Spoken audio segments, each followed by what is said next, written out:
Contains strong language and is intended only for mature audiences.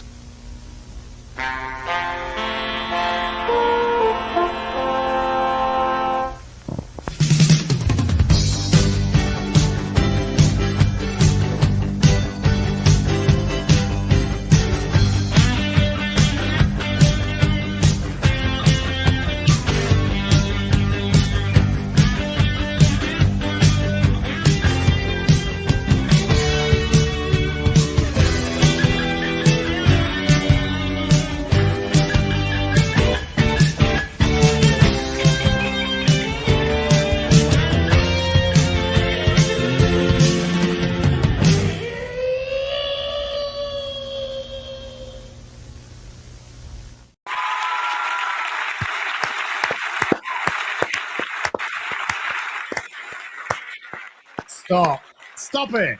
Oh, you guys. Stop it. Come on. Not that abruptly, though. Keep going. God, jeez. Yeah. Oh, my God.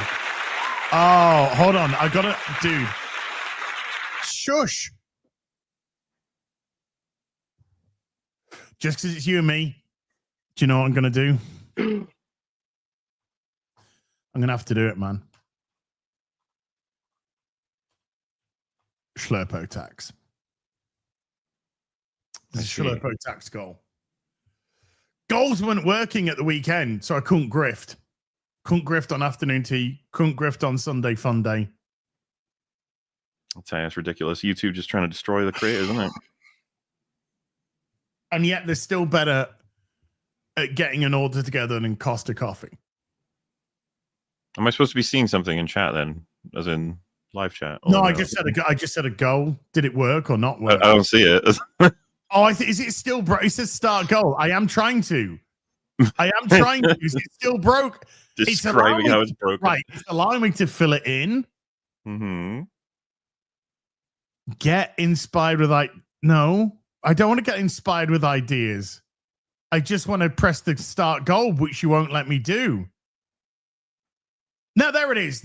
I had to spam a grayed out start goal. YouTube backend's so broken at the moment. Yeah. It is righteously broken.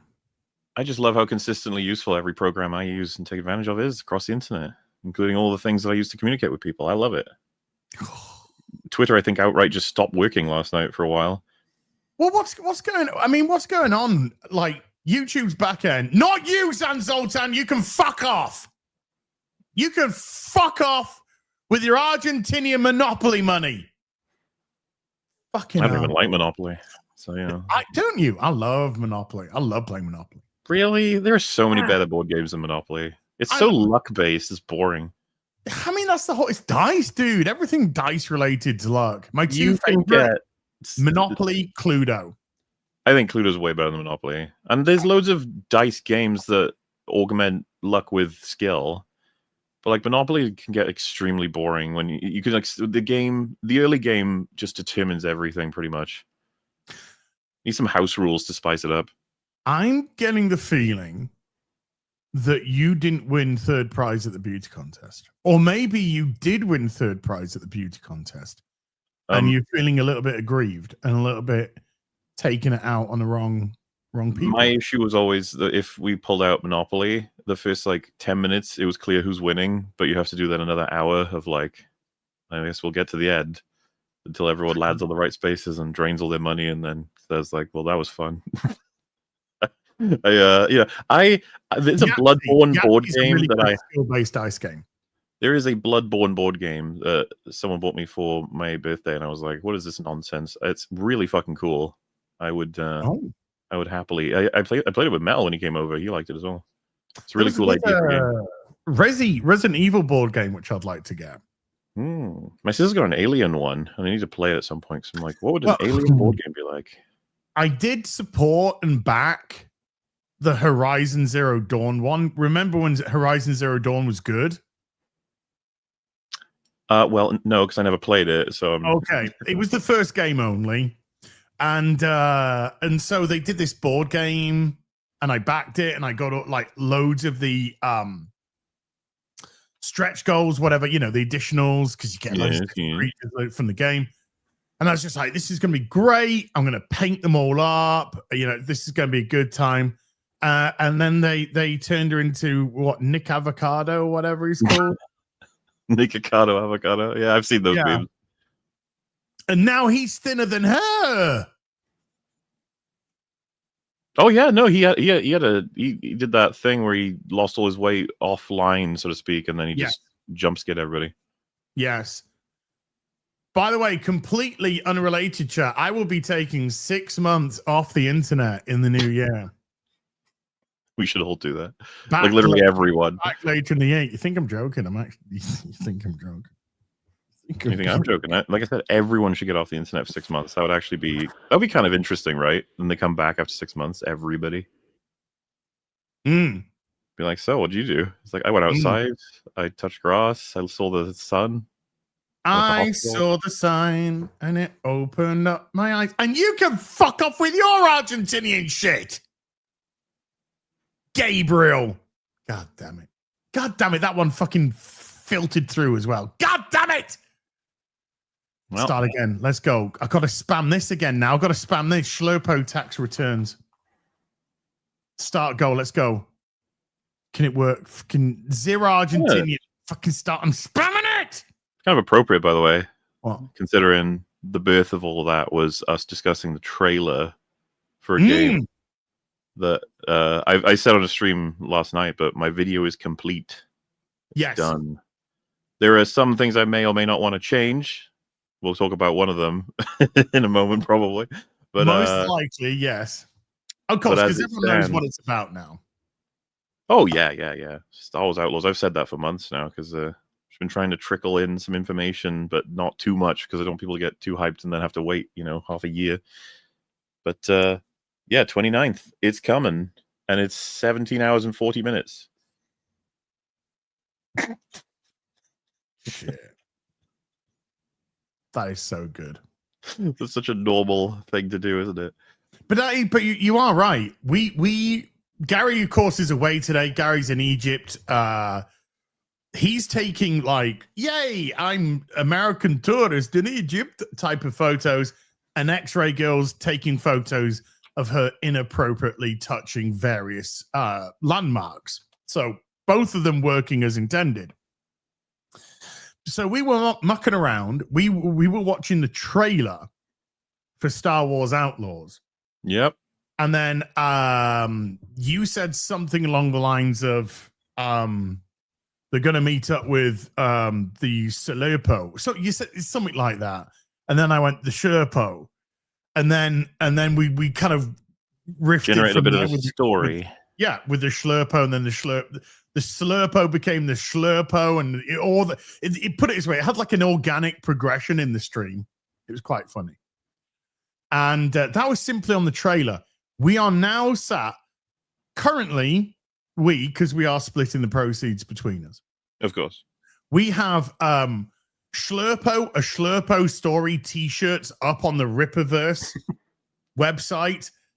Go get them. Rippaverse.com. Go to Rippersend. Heel versus Babyface. 3 t-shirts up. You're boring. Rip and a silverback, and Schlurpo, a Schlurpo story. Go order now. They're up. And literally in 11 days' time, we are going to have a half-hour video about the game that we were just Schlurpo memeing. I never expected that was what was going to happen. It just ended up that way. And what's funny is that anybody who completes the video will understand, I think. You'll be like, oh, wow, that's pretty bad. And be like, yeah. And I can't wait.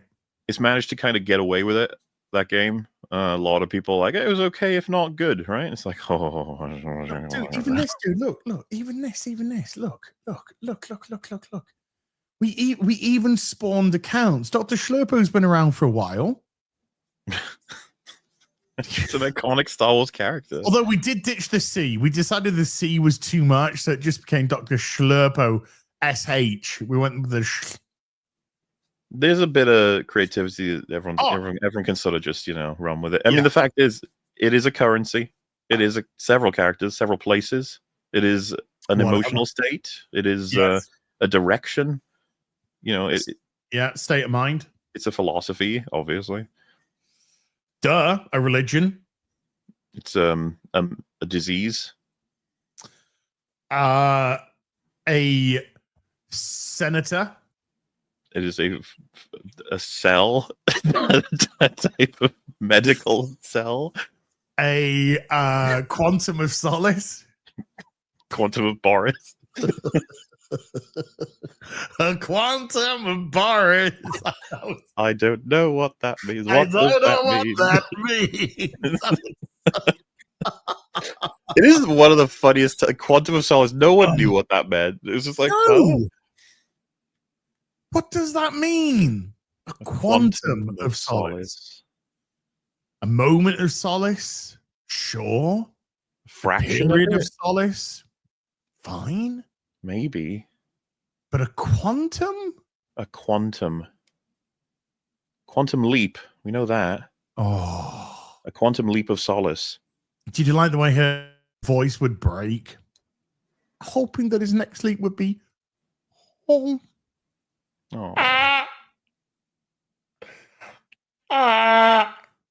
It got me every time. That little quake in the voice when she goes, home. As it should. As it should. But yeah, you know, that's you're about to find out what I've been doing for the past 14 months. Between streams, of course. And sometimes on streams. Well, there is a super chat, I must say, that is just like, where is it? Well, how much begging till you stream another game? You know, okay. I'm doing it every Monday now. I've got a consistent schedule finally that's probably going to break any minute. I've enjoyed streaming video games. Okay, I'm trying to keep it up. I like Blueprints. Remember that? Oh, that was so good. The Schedule 1. Remember that? Have you tried the Seance of Blake? Is it the Seance of Blake Manor? No, what's that? I think it's kind of in the. I don't know. I don't know if you can say that there's anything in the vein of Blueprints, because that game was just absolute chef's kiss. Chef's kiss. But I think it's sort of on the similar.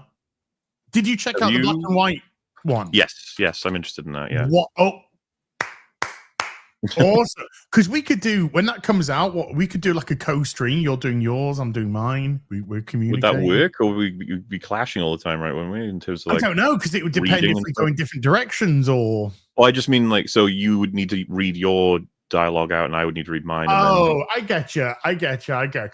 Yeah. I see. We've hit the goal. I need to start another goal. Let's make it 5 then. So have you played this Seance of Blake Manor? Black Manor? No, not yet. But it's definitely on my Christmas list of because like when December hits, I just want to just fuck videos and just do my streaming schedule and do gaming. That's what I love to do. As I've told you can't fuck videos. They don't work. It doesn't work like that. I mean, what are you going to do? Put it on a USB or something? How's that going to? Oh, they don't resist. So that is consent. Chen Huger taught me that. Yeah, I don't think he's reliable, honestly, on that front. I don't think he's a good source. I'm just going to say it. I just got very political there on this unusually, but I'm going to say that statement not authorized just because he said it. In fact, one could consider it's the opposite sometimes. You know. I hate it. I didn't know. I don't just take a quantum of solace for a moment and think about what you incorporate into your life. You don't want to do that. A binging of sorrow. Wait, what? That makes more sense. It does frustrate me when you go ultra political on the stream. I know. I'm sorry. I kind of ruined it. I think everyone just left. So everybody. Literally everybody. Gone. There's one dude left. It's Chen Huger. Yeah, I agree. Tell me more, he's saying. Tell me more. But those games, by the way, I have a section in this video where I talk about what I've been playing in the past 14 months, and Schedule 1 and, of course, Blueprints are in there, as well as some other stuff. But it's a very strange vibe of games because they're all like editor friendly, or a lot of them are anyway. Some of them are like idle. Have you ever played like Cookie Clicker or an idle clicking game in your life? Can you give me examples? So it would be like click the cookie and it makes cookies until you have 10 cookies and you can buy a grandma to make cookies for you. No. No. The No. whole idea with them is that they require about 2% brain power, but it's all you can give at that time. It's very good for when I'm editing because my brain, if ever I'm bored, which is often with editing, if I've got an idle clicker going in another window, I can sort of glance over, click some shit, see some colors and shapes move around, and then go back to editing, and it like keeps me going. Okay. Is that ADHD related or? I don't know. Well, so to be fair, I don't think you've ever said this to me. Maybe I don't remember, but plenty of YouTuber friends of mine ask advice on how to stay motivated because I make those sorts of videos, and I'm like, I don't know, I just cheat myself a lot. So one of the things I've said is I'll move between 6 different video making processes. Whenever I'm bored with one, I'll try another, and hopefully I can do that, and eventually it all gets completed. But another thing I'll do is, I'm watching YouTube videos while I'm editing, or I'm playing a idle clicker, and it manages to keep me going, whereas I would have become bored fast. But a lot of people find it difficult enough to commit to making like an hour-long fully edited video. This one was especially taxing, as you could imagine. Well, it looks like such a gret game. Yeah. Could have had me play it, but you didn't because we had the rules. And, I wasn't. You know what? If you'd played it, you would have been in this video. I've got. I know. Look, I've been in those other those Joe Danger videos. They're funny. Yeah. No doubt we will all have a Joe Danger game. Oh, we've got in the future. Come December. Oh, we have to talk about that. We've got a Gollum stream coming up because we've got 4 more people played it and a new supercut's been made. So we got to watch it because it's. I'm okay with that. Good.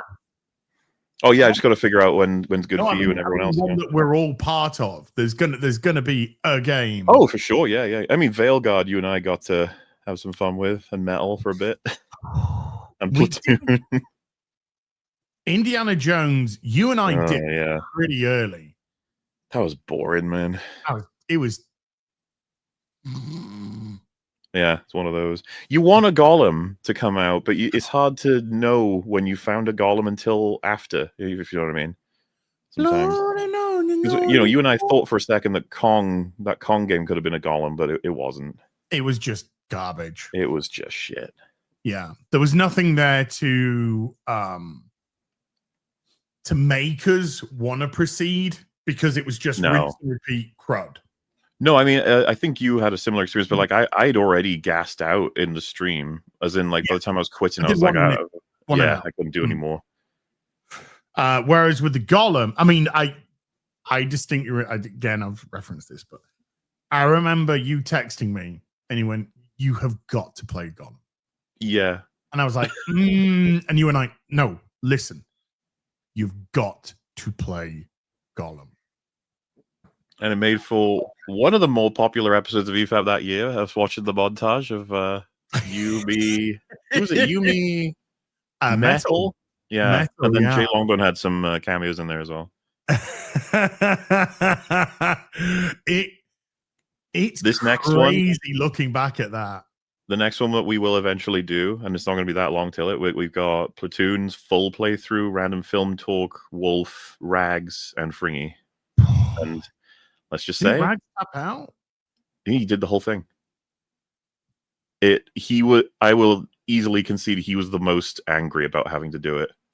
And I don't mean that as like a behind the scenes thing. I mean, if you watch the stream, he gets real fucking mad.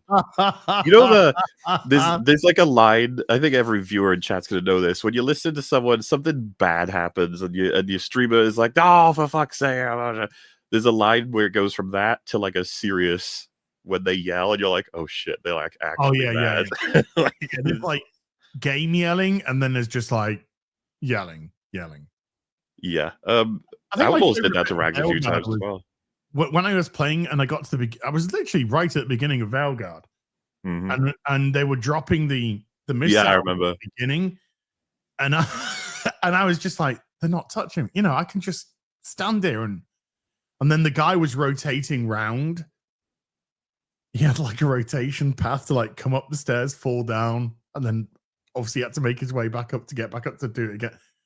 And I was just like, I'm phoning up Maul, and then we just had a chat while the game was fucking around, spurging out. Yeah, that was one of my favorite bits of Veilguard. You went through. You played like 1,000 hours of that game or something. Yeah, I completed everything. I completed every quest. I went to everything that you could do. I wanted every single solitary bit of context for that game. Because, do you know, it's so weird. I don't know if you get it, but like I'll do my review or I'll do a discussion about Predator Midlands. Yeah. I'll do a video about Dragon Age the Veilguard. Even all my streams are up. And you'll get those comments are just like, you could clearly tell that you've not played this, or you could clearly tell that you've not watched this. And you're just like, literally breaking down the plot, literally got fucking streams upon streams. You could tell that I noticed a lot more concern trolls with Predator Badlands. Oh, dude. Oh, don't even get me started. I got so many of the very similar message of I normally agree with you, or hey Az, I normally like your content, but I can't believe your take on this. This is a great film. It's amazing. I had the same thing with Romulus, by the way. I had a lot of people being like, you're off the mark on this one. It's like, yeah, let me know if you remember this movie a year later, that it even exists. At least Romulus made money, and Predator Badlands looks like lose money. If you want to talk about that now, I'm totally game, because that tanked. That drop off was pretty intense. It was a bizarre though. It wasn't like it got to Friday and then dropped off heavy. It hit Wednesday and cratered. I'll bring up Predator Midlands right now. Let's bring it up right now. I was going to go to the Ubisoft. For the record, you're welcome to call it Predator Midlands this whole time. I think it's far worse than Mid. All right. I think it's a terrible film. I think it's terrible, but it's just quite funny because obviously we're British and we have a Midlands here in the UK. We do, yeah. So it's just a little bit ironic. Let's bring up the box office, because this is such a bizarre thing. So this is the box office as it stands at the moment: 136 million, 66 domestic, 70 international. So they're pretty much on parity with each other here. But if we scroll down, oh no, it's getting to sad whale time. If we scroll down, the Monday and the Tuesday of the opening weekend, 40 million. The Monday, I mean, for a Monday, fine. Based on what it done. Yeah. In context with what's it done over the weekend, fine. Tuesday, in context of what it done over the weekend, fine. And then the Wednesday, which, by the way, is usually on parity with the Monday, if not maybe a fraction higher, is down over 1 million on the Monday. And then the Thursday, fucking down it to the 1.7. It's like, holy shit. Yeah. And then the Friday to Friday, drop of 78%. And then the Saturday, 61% drop off. Sunday, 62% drop off. That went down 300,000 on the prediction. So an overall 60. I'd predicted a 60% drop off. No. Well, 68. And I suppose what's so funny about this to me as well is, like, obviously it had a long way to go. I thought we were going to have that stupid battle again over if it made like 300 million ultimately or something, that whether or not how much profit it's made, blah, blah, blah. But like a lot of people have said, this film's guaranteed strong legs. It's not only an amazing film, but people are loving it and constantly talking with each other and encouraging everyone to see it. So this will be golden. It's just like, how do these people account for this? It's gaslight. I just call it gaslighting. I just call it fake social media hype in an effort to attempt to get people to go, and it doesn't work. This is the thing. They often tie the quality of the film to the box office, which you shouldn't do, by the way. It's not, that is not how it works necessarily. There can be indications or whatever, or you can get people citing this, that, and the other thing. But if you do that and then it fails, you just locked yourself into saying it's a bad movie by your own logic. It's like, why would you do that? Yeah. Well, people that don't understand how the box office technically works, literally works, because we get so, dude, like I was scrolling on Instagram and it came onto this account, and this account had like quite a few likes, like a few thousand likes on this Insta reel, and it was a guy, and he was going, Predator Badlands is doing great at the box office. It's currently brought in $136 million worldwide on a budget of 110 million, making it a great success. And he's like, wait a minute, you're reporting the box office and you don't even know how the fucking thing works? Many such cases. It's getting really fucking tiring. Remember, I blew a gasket over the Brave New World conversation. It was driving me nuts, or whatever. Was that what that film was called? I forget. Was that the old name or the new name?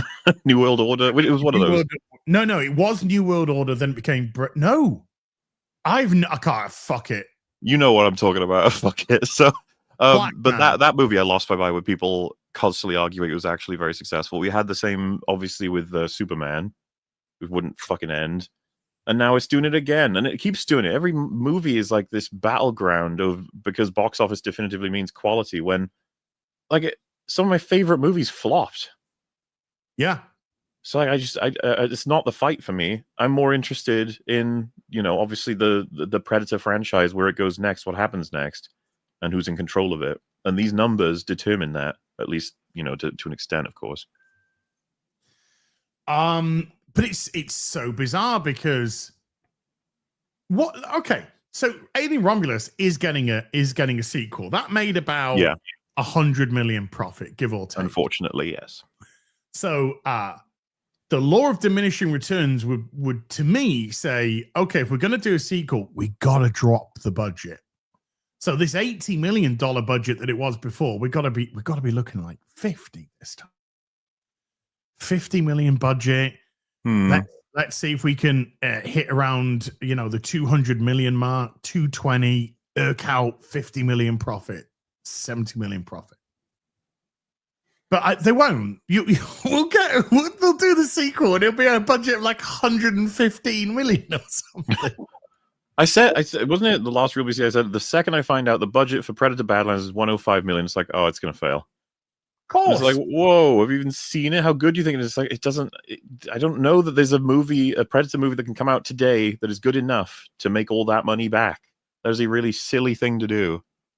Well, there's the new cope. I don't know if you've heard the new cope over the last couple of days, but the new cope is that Predator Badlands is the biggest domestic grossing Predator movie of all time. Mm-hmm. Ergo, win. Haven't heard that one before. No. Apart from every fucking time. But it doesn't make it like this dropped off 68%, which is absolutely horrendous. Next week, if it drops off another even 50%, okay? Film's fucked. That 12.7 becomes so fucked. 6.3. So you see how the law of diminishing returns just eats this. So there's a chance that this could and now you got to factor in your week, of course, because that's the week ends that we're talking about there. But even if you factor in your weeks, I'm looking really closely to see when the Monday drops, because I think it's going to come in at around 1.1, 1.2 million, but there's a chance that this Monday might even come in at less than 1 million. There is a chance. But this is now looking like it could potentially. I predicted 220, about 220 to 230 is where I thought it was going to end. No, this is now looking like it's going to drop off at 180, 185. It might not even hit 200 million worldwide, this. I wonder what the consequences of that will be. A sequel. Probably. That's what I think. That's what I think. I think I just have this feeling that that this will still get a sequel, because this is what Disney do. They love to double down on this crap. They'll look at the social media, the fake social media bollocks, and but it doesn't. I mean, it's completely inconsequential to us, because I don't care if Disney lose money. I will continue to rewatch the original. That's what I'm going to do. The only good one. And I've always enjoyed that it's an excuse to do it too, right? Like when this movie comes out, I was like, oh, I'll rewatch Predator, watch it with a friend, or maybe I can watch it on my own, I guess. But it's a bit of fun. It's like, there you go. First movie is great. I think the first Predator movie is one of the best movies of all time. Masterpiece. Yeah, absolute masterpiece of a film. And I was actually listening to an interview with Arnie back in 1987, and he's talking about his movies, and he's talking about even in the most violent movies, you got to have that little bit of levity. Now, God bless him, he said you got to have that little bit of levity because of the ladies going to the cinema to watch. Which I fucking laughed at. But he said you can't just have 2 hours of scares. He said you got to break it up. You got to break it up with some levity here or there. And Predator does have some levity in it. It knows when to be serious, and it knows when to have, maybe a one-liner, or whatnot. And most of the levity, admittedly, is in the first half of the film before. Oh yeah, it's not as much. Once the Predator comes in, then the levity stops. Yeah. And shit gets real, which is also a really good change, a really good way of how to change tone in a film. It's like, these guys are badass. These guys are great. You're bleeding. I ain't got time to bleed. Oh, yeah. And then when the Predator arrives, fucking shit hits the fan. There ain't no more jokes. I like how gradual the shift in power is as well, right? Because even with Hawkins and Blaine dead, Arnie still feels like this is an enemy that they can deal with, with the usual strategies in some way. It's like, we've got to figure this out. We've got information. And obviously, if it bleeds, we can kill it. It's a pretty confident statement. Yeah. But then you get the trap is set. It all goes off. We get Mac and Dylan go off while they try to, get out of there. And there's this moment that's so clear as when Billy stays behind and you hear him like yell because he's dead. And Arnie flips around and he just stares at that, essentially like a hallway of a forest that they just came through. Yeah. And it's because it's like, if Billy just made that noise, that means he's dead. And if he's dead, that means Mac and Dylan are dead as well. Yes. And if the whole, and I'm, Poncho is fucking near dead. I've got a girl with me. Yeah. We're fucked. It's fucked. It's all fucked. Yes. We're all dead. And it's just, they knew what they were doing, given that real significant sense of tension and just how powerful the Predator is. And then, do you remember the ending when it finishes and the way that they did the credits at the end? Yeah. I love it. Yeah, it's great, isn't it? It's so bizarre. It's so bizarre, and it's such a great way of doing it. I've seen plenty of people say it's bizarre. For me, I don't know, maybe I sync up with it. I just see it as like a celebration of just how fucking great that movie was, thanks to all these guys who were in it, and all of them. Sure. But it's not what you expect. It's not the ending. It's not like the credits that you expect from that type of movie. For instance, just bring the Running Man in for a second. When I saw the opening credits for the Running Man, I thought I was watching a TV show. It had a very sort of TV show-esque opening credits. It was like, almost like starring such and such and such. And it's just like, this is such a weird, because it's not even like it's old school opening credits where you have the names at the beginning of the film and whatnot. It just felt like this is how a TV show does its credits, not a movie at the cinema. It's very odd. I was actually trying to find, because I saw a tweet that said something along the lines of, but I was reliably informed by a bunch of grifters that the movie would fail. Like, quote tweeting, like it had the best, domestic launch of any Predator, blah, blah, blah. So, it'd be curious to see. Well, by the way.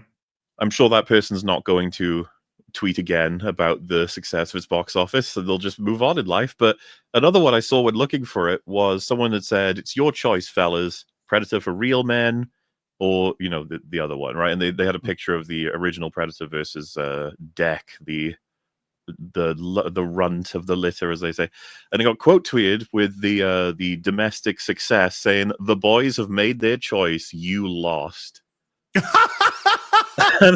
I can send you this. Yeah, I mean, sure. I find this so fucking awkward because it's like, wait, but now you set the parameters, which means now you have to admit you lost. You know what I mean? It's like they always do this. They set the rules. It's likely some bot account bullshit anyway. So it doesn't matter. They don't care, right, mate? Right. If we go to that account and then at them and be like, well, it looks like it's gonna lose money. So what do you think now?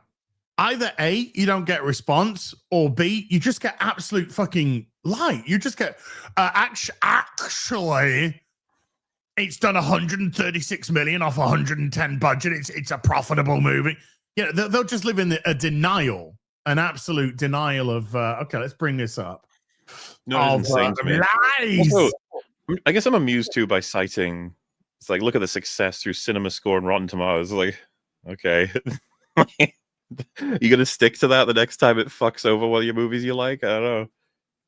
Okay, so this is Dylan Emery. Look at that, Dylan Emery brackets. Go watch Predator Battle. What the fuck? This isn't a real account, man. This isn't a real account. Nobody does that. What's their bio like? Everything kaiju, apes, werewolves, Jurassic, alien. This isn't a real account. And what comes up of all that just says fuck Trump. Fake ass fucking bot account. That's you. Okay, let's have a look at fucking nonsense. Predator Battlelands already crossed 8 million globally, 80 million globally. Budget was 105 million. There you go. You see how disingenuous is that? It's unbelievable. We're still at this point where people are like, if it beats its budget, it wins. That's it. It's over. It's like there's so many elements to this. Like, how do you not know? A child can understand. I don't even know what what's a Quinton viewer. Do you know what a Quinton viewer is? Do they mean Quinton Reviews? The guy, like someone? I don't know. I just saw a couple of people in chat saying it's a Quinton viewer. I don't know. There you go. Predator Midlands, 96% popcorn rating, right? 86% tomato, okay. The choice is yours, fella. Predator for real men versus the boys made their choice. You lost. Well, again, they've set the parameters, so I guess the boys did make their choice, huh? I don't even know what a Quinton Reviews is, chat. So maybe that's for the better. I think, is that one of those rabbit holes that you're just like, good, you're lucky? He's an old head. He's kind of like the fucking. He's like one of the original EFAP villains. Oh, really? Him in a while. He's as of recent made like 9-hour videos about Sam and Cat and Victoria, like teenage girl shows on Nickelodeon. What? I don't know. It's not something I can really watch. I just don't care about those shows myself. But if it's your speed, go ahead. Why are you wait, what? I don't. I can't. You know all that I know. Look, I'd understand if it's like he makes a 9-hour video on Star Wars Outlaws, the X-Men TV, cartoon or Batman cartoon. You're like, okay, it's a specific fandom there, but on a. I'd tell you more. It would require me to. Something can sue. Sam and Cat is one of them. Okay, Victorious is one of them. I didn't watch any of these shows, so I. Okay, no, here it is. I found it. American sitcom Sam and Cat. Wait, that's a live action. So that's a live action. Yes. Wait, what? I mean, I don't know what it's about. Okay, so one of the, oh no, this is this guy. Oh, so one of the cast members is a young Ariana Grande. Oh, should be 20 there, but she looks like 5. Well, the show went for a while, right? Like, it says number of episodes, Sam and Cat 35. really? I thought it was a lot bigger than that. First episode September 2013 in the UK. Final episodes July 2014. Oh, okay. Well, was there another show that they were in or something? Predecessors was iCarly and Victorious. Oh, how many episodes of iCarly are there? Okay. Well, iCarly ran from 2007 to 2012. Oh, okay. He has something on that too, like 9 hours of something. Okay. Now there's lots of stuff. That has the same girl from. Okay, so the Sam and Cat has the same girl from iCarly in it, playing the same character. Yeah, so just so you understand, because I thought I was probably over exaggerating, but I guess I'm not. He's got a video called "I Binged iCarly" that's 5 hours long. Then he's got "The End of iCarly," which is 3.5 hours long. Then "The Failure of Victorious," which I guess is another one of these shows that I guess is in continuity. I don't know. 5.5 hours. Then "The End of Victorious" is 8 hours. Then "The Scandal of Sam and Cat" is 5 hours. "The Decay of Sam and Cat" is 6.5 hours. "The Collapse of Sam and Cat," which is 9.5 hours. I thought you said Sam and Cat was the smaller one. It is. The Cat ran for 35 episodes, it says. Well, the iCarly videos are much smaller than, I guess a lot happened in that one. I don't know. Hold on. Right. Victorious ran for 57 episodes. Okay. Say seasons. I was like, what the Sam and Cat ran for, yeah. Fucking OAPs by the end of 5 years. Number of episodes for Sam and Cat is 35, and the number of episodes for Sam and Carly is not. Hold on, let me just go. I'm gonna have to go into IMDb to get it because it's not showing it there. iCarly, 93 episodes for iCarly. Well, so anyone in the audience, if you wanted to see someone break those shows down, there's 30 hours plus worth of that on Quinton Reviews' channel. Like as you said, right? If someone was like, I'm doing a big old thing of TNG or I don't know, The Simpsons, I guess I would understand a bit better than that. But a lot of people saying they're not interested. That's crazy. All right. What? I don't know. Yeah. What's going on? No, thank you. Is this Quentin guy gay? Legit Probably. Question. Not even being silly. Is he gay? I would assume it's one of those like coin flip. Let's put it that way. Maybe. Okay. So okay. Because I mean, this is either for fucking pedos or gays. So I'm just trying to establish which one. I've never seen any of these TV shows. I don't even know what they're about, but I guess they were pretty popular.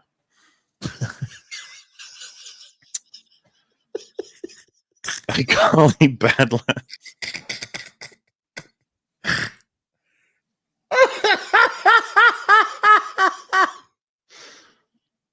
Hey, Platoon just did his video on Badlands. It's like 2 hours, I think. Oh, I need to watch that. And I'll need to watch that. Did you see a Superman one? That was quite entertaining. Yes, it was great. It was great. That was like 4 hours, wasn't it? Oh yeah, he had. He said it's so much to say. I watched it all in one go. Since I saw it is out, that's it. I was done for the night. It was bloody good stuff. So Predator Badlands it's gonna lose money. It's almost an impossibility now that it can find its way to 250 million worldwide. Yeah, that's just to break even. That's just to make its money back, not even to make a profit. Which, like I said, just all these people who've been pushing that's evidence of how good it was are going to have to now say that I guess that's evidence of how bad it was. Didn't quite make it, huh? Yeah, but the cope will be when it was still the most popular. Blah blah. It doesn't matter. It made its budget back. Didn't you see? It's already made its budget back. You losers. But it hasn't though. But it hasn't. No, though. of course it fucking hasn't. It hasn't though. But it hasn't though. That's just the thing. It hasn't though. It hasn't though. Yeah, there's been some weird. I was gonna say I haven't seen this type of cope since the last one. I think Superman was another heavily gaslit movie. Yeah. Which they're trying to gaslight has made 150 million profit according to Forbes. No way. It's just like, what the fuck is wrong with these people? The fuck is wrong with these people? So let's tie this back into Star Wars Outlaws then, because of the length of videos. I want to share this with you because Badlands is A, bad, and B, gonna lose money. Ubisoft pull a last second earnings curveball and freeze trading to stop. They sure fucking do. There is a Gameverse post regarding this event, and they said breaking: Ubisoft has been acquired, claims insider, and he said he can't be more specific than that yet. Yes, I think I've seen that actually. Yeah. An insider's claim that it has been acquired. Now then, this is this is the thing. Now, because I saw some people saying on that, well, it's Tencent. Tencent have obviously acquired it. No. I thought Saudi Arabia was the assumption, right? Look, Saudi Arabia are looking to acquire everything right now. From gaming to movies to the fucking WWE. They're looking to make a huge inroads. But look, Tencent have already done what Tencent wanted to do. Tencent have gone in, fractured the company, created their own separate entity. Offbeat, it's actually got its own name now. I can't remember what it is off the top of my head. They've taken away the 4 big IP, the Rainbow Six IP. They've taken away the Far Cry IP, Assassin's Creed IP, and I think there's one more that they've also taken away. And there's that. So there's 70% of the company, which is now Ubisoft.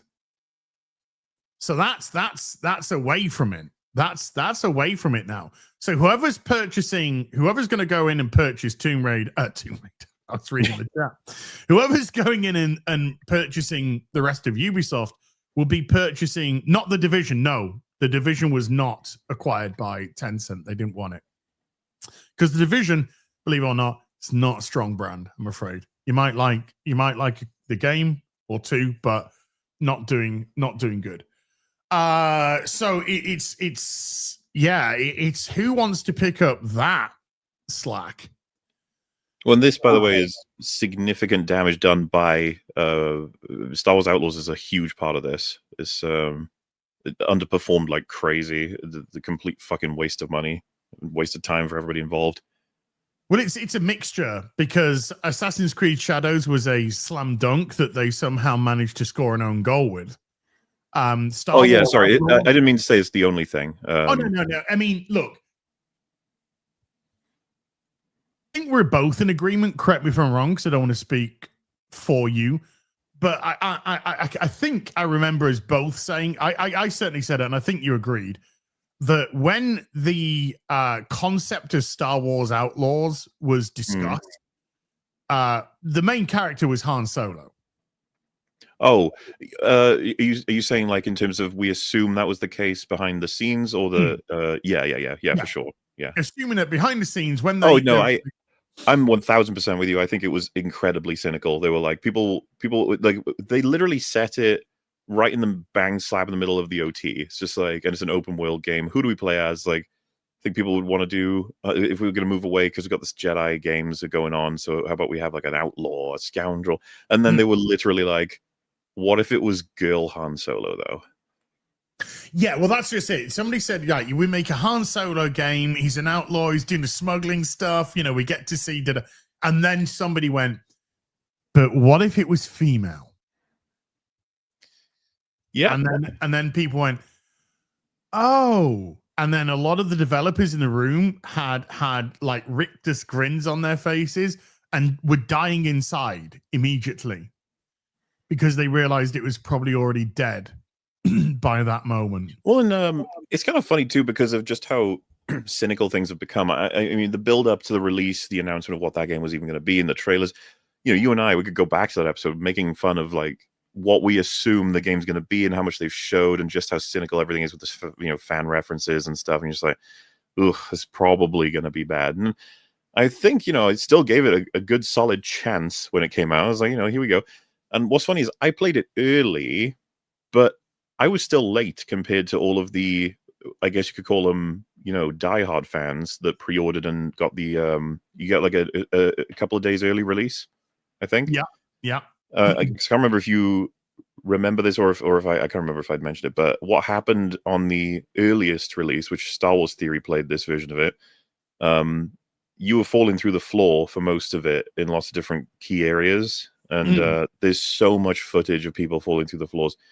And as if that's not bad enough, right? They get some emergency updates in the first few days trying to make sure people don't fucking fall through the floor. And there's this clip that's going to be in my video as well, where a guy is trying to solve, you know, the problem. And Ubisoft send out this thing of like, you know, make sure you get the new update. It's going to fix a whole bunch of the bugs and allow you to like complete the campaign, which was another problem people were having. You couldn't even get past certain missions, which I think to this day there's still problems with certain side missions. But they do it and they launch it. They say, though, once this update takes place, you need to do a clean save. You can't continue the ones that you have. Oh, and it's just like, oh, thanks, guys. By the way, this all happened before I'd even hit stream. Like I thought I'd encountered an insane amount of bugs, and I was playing a fixed up version. But to be clear, there are about 10 different versions of the fixed up version. It's still not fixed. Just in case everybody was wondering. I saw a lot of I did see a lot of falling through the floor. I saw a lot of out of bounds as well. Yeah. Easily accessing areas that were meant to be out of bounds, which in itself caused multiple. I mean, pick a glitch. Pick any glitch, and it has it. In that sense, Star Wars Outlaws is the worst game I've ever played. Though I would give it the credit of like, I guess it's better than if you played your friend's game where you just a dot on the screen and it just fails to boot or something. It's like, yeah, okay, it's better than that, sure. But we're talking about a game that they spent, you know, over 200 million on, countless hundreds of people working on it. There's no excuse to be this horribly bad. And especially, you know, it's using an IP and a company's reputation to get money out of people and then doesn't treat them properly. Well, correct. I mean, we had the Star Wars Outlaws. We've had the Assassin's Creed Shadows, Skull and Bones, Prince of Persia, which was actually received well, but didn't sell. But Skull and Bones probably lost them 400 million plus. Right. I mean, you know, all of this that we're seeing here, which, by the way, this is what I was alluding to earlier. The result of what's happening here with Ubisoft, I would like them to figure out what's happening so I can get a version of my video before the 29th that has this information in it. It'd be nice. It'd be hilarious if it just got punctuated right at the end with, and then Ubisoft were acquired. Which I can just say in the video anyway, because it seems like that's an inevitability. Like it's all but confirmed. Daniel Ahmed, Ubisoft just postponed its earnings report and halted the trading of its shares just before the quarterly report. Unclear why at this point. I think it's perfectly clear why. but could indicate a major announcement related to the company. Yeah, that's not normal behavior. That is not normal behavior to ask to cease trading. Yeah, I think we're going to get an acquisition announcement soon. Yeah, hopefully soon enough. Like I said, the video would be complete then. And it wouldn't surprise me if it was the Saudis either, judging by how aggressive they've been in recent times. Because it definitely looks like, because was it in January, the WWE are going over to Saudi Arabia for the Royal Rumble.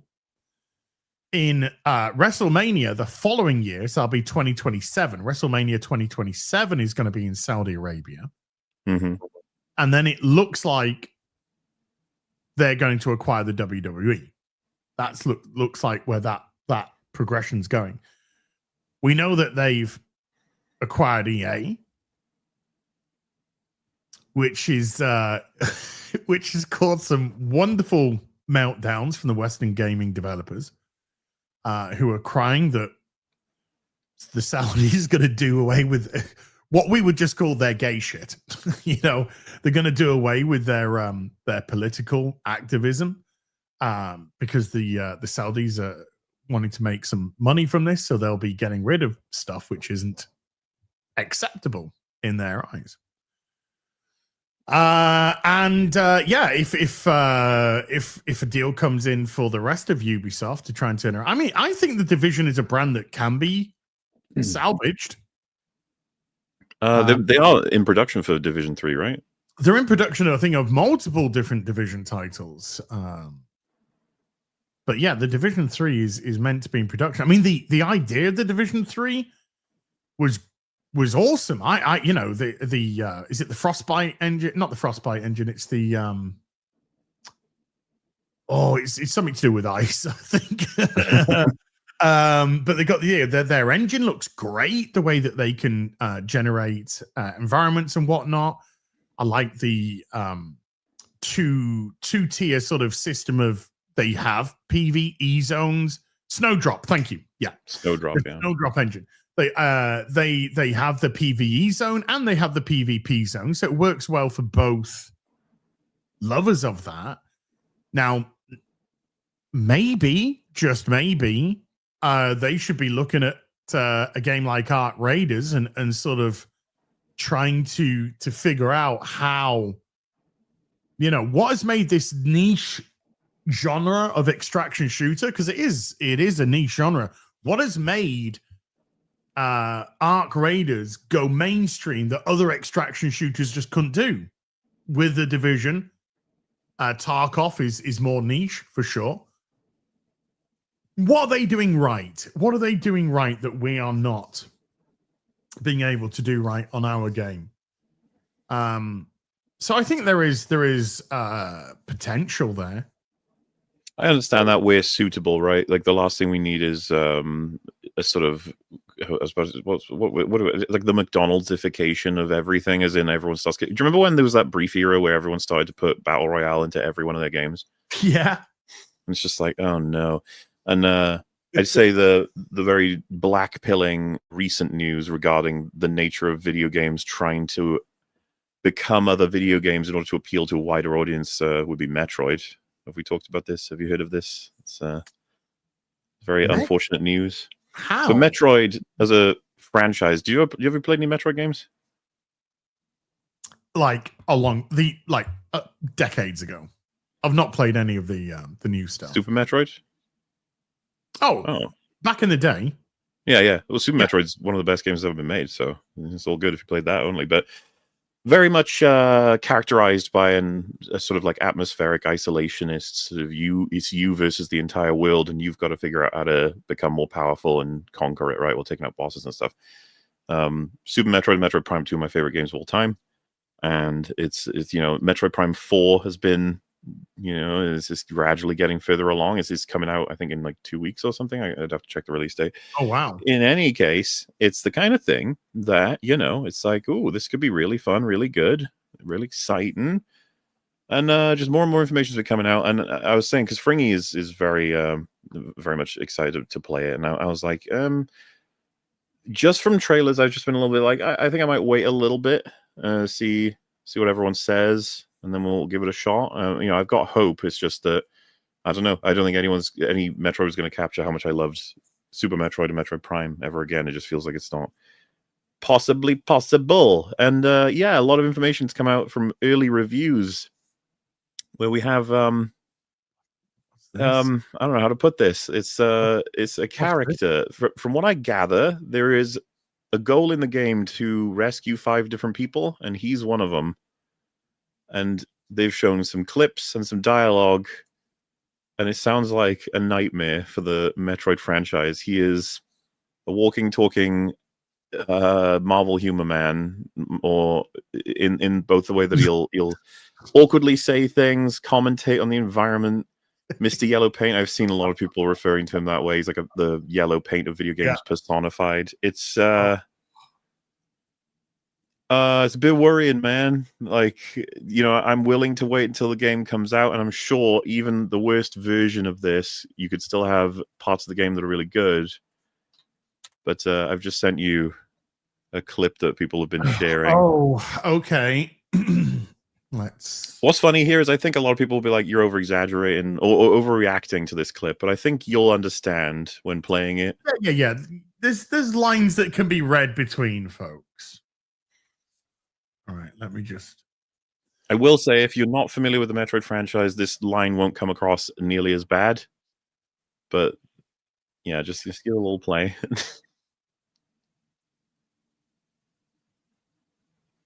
So, where to?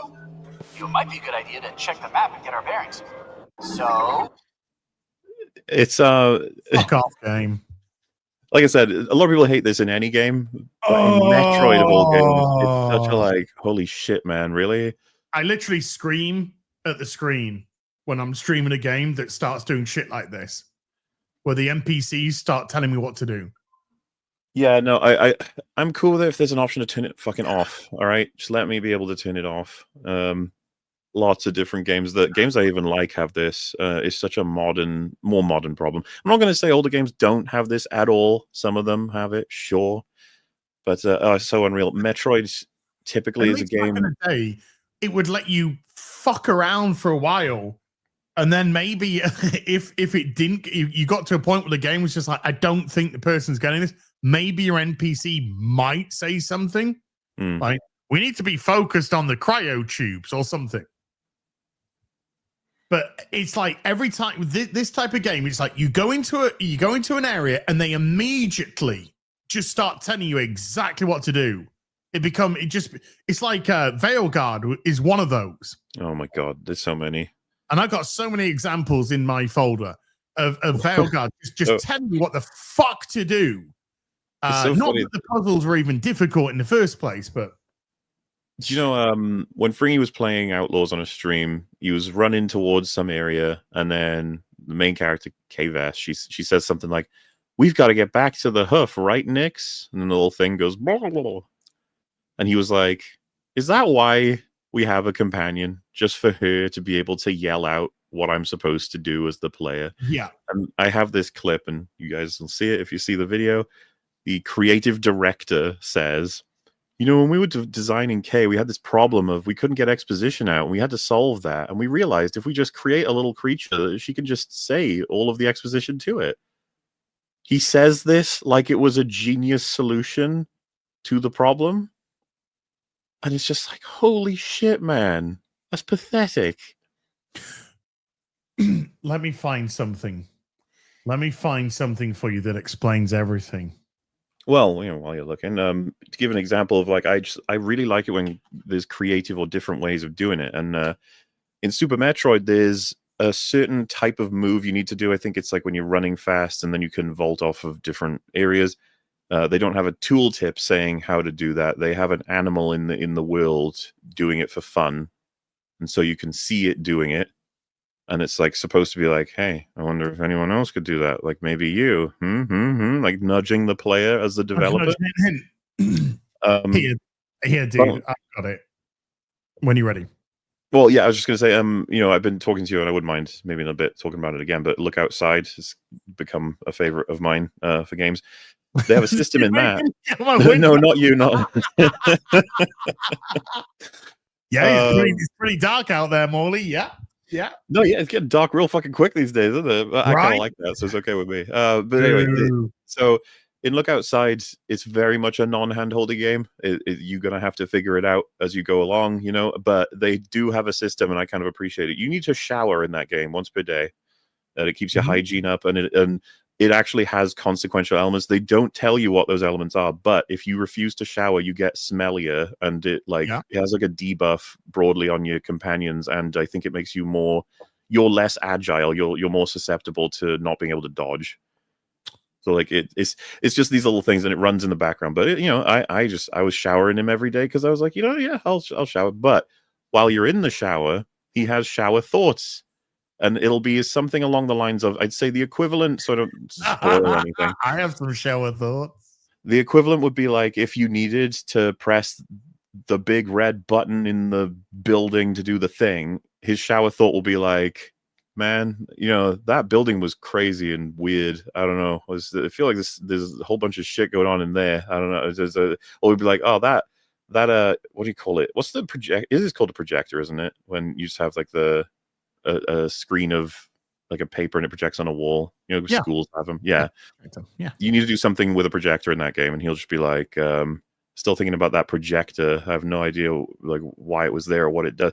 He'll just shower thought that how weird some stuff is. Yeah. It's like, oh, that's like a better and more diegetic way of doing that. And some of the clues in the shower thoughts are really strange, but you think about them long enough and you're like, oh, I think they're saying that's where the next thing is if I'm stuck. But it won't come up if you're doing well anyway. The game will just let it all go. These are creative solutions, as opposed to I'm going to have the main character yell at the screen exactly what you're supposed to do. And it's like, no, I'll have a secondary character do it. Aha. This is why. Okay, we're going to be talking about this soon, but this is why. And I don't know if you've seen this before, but I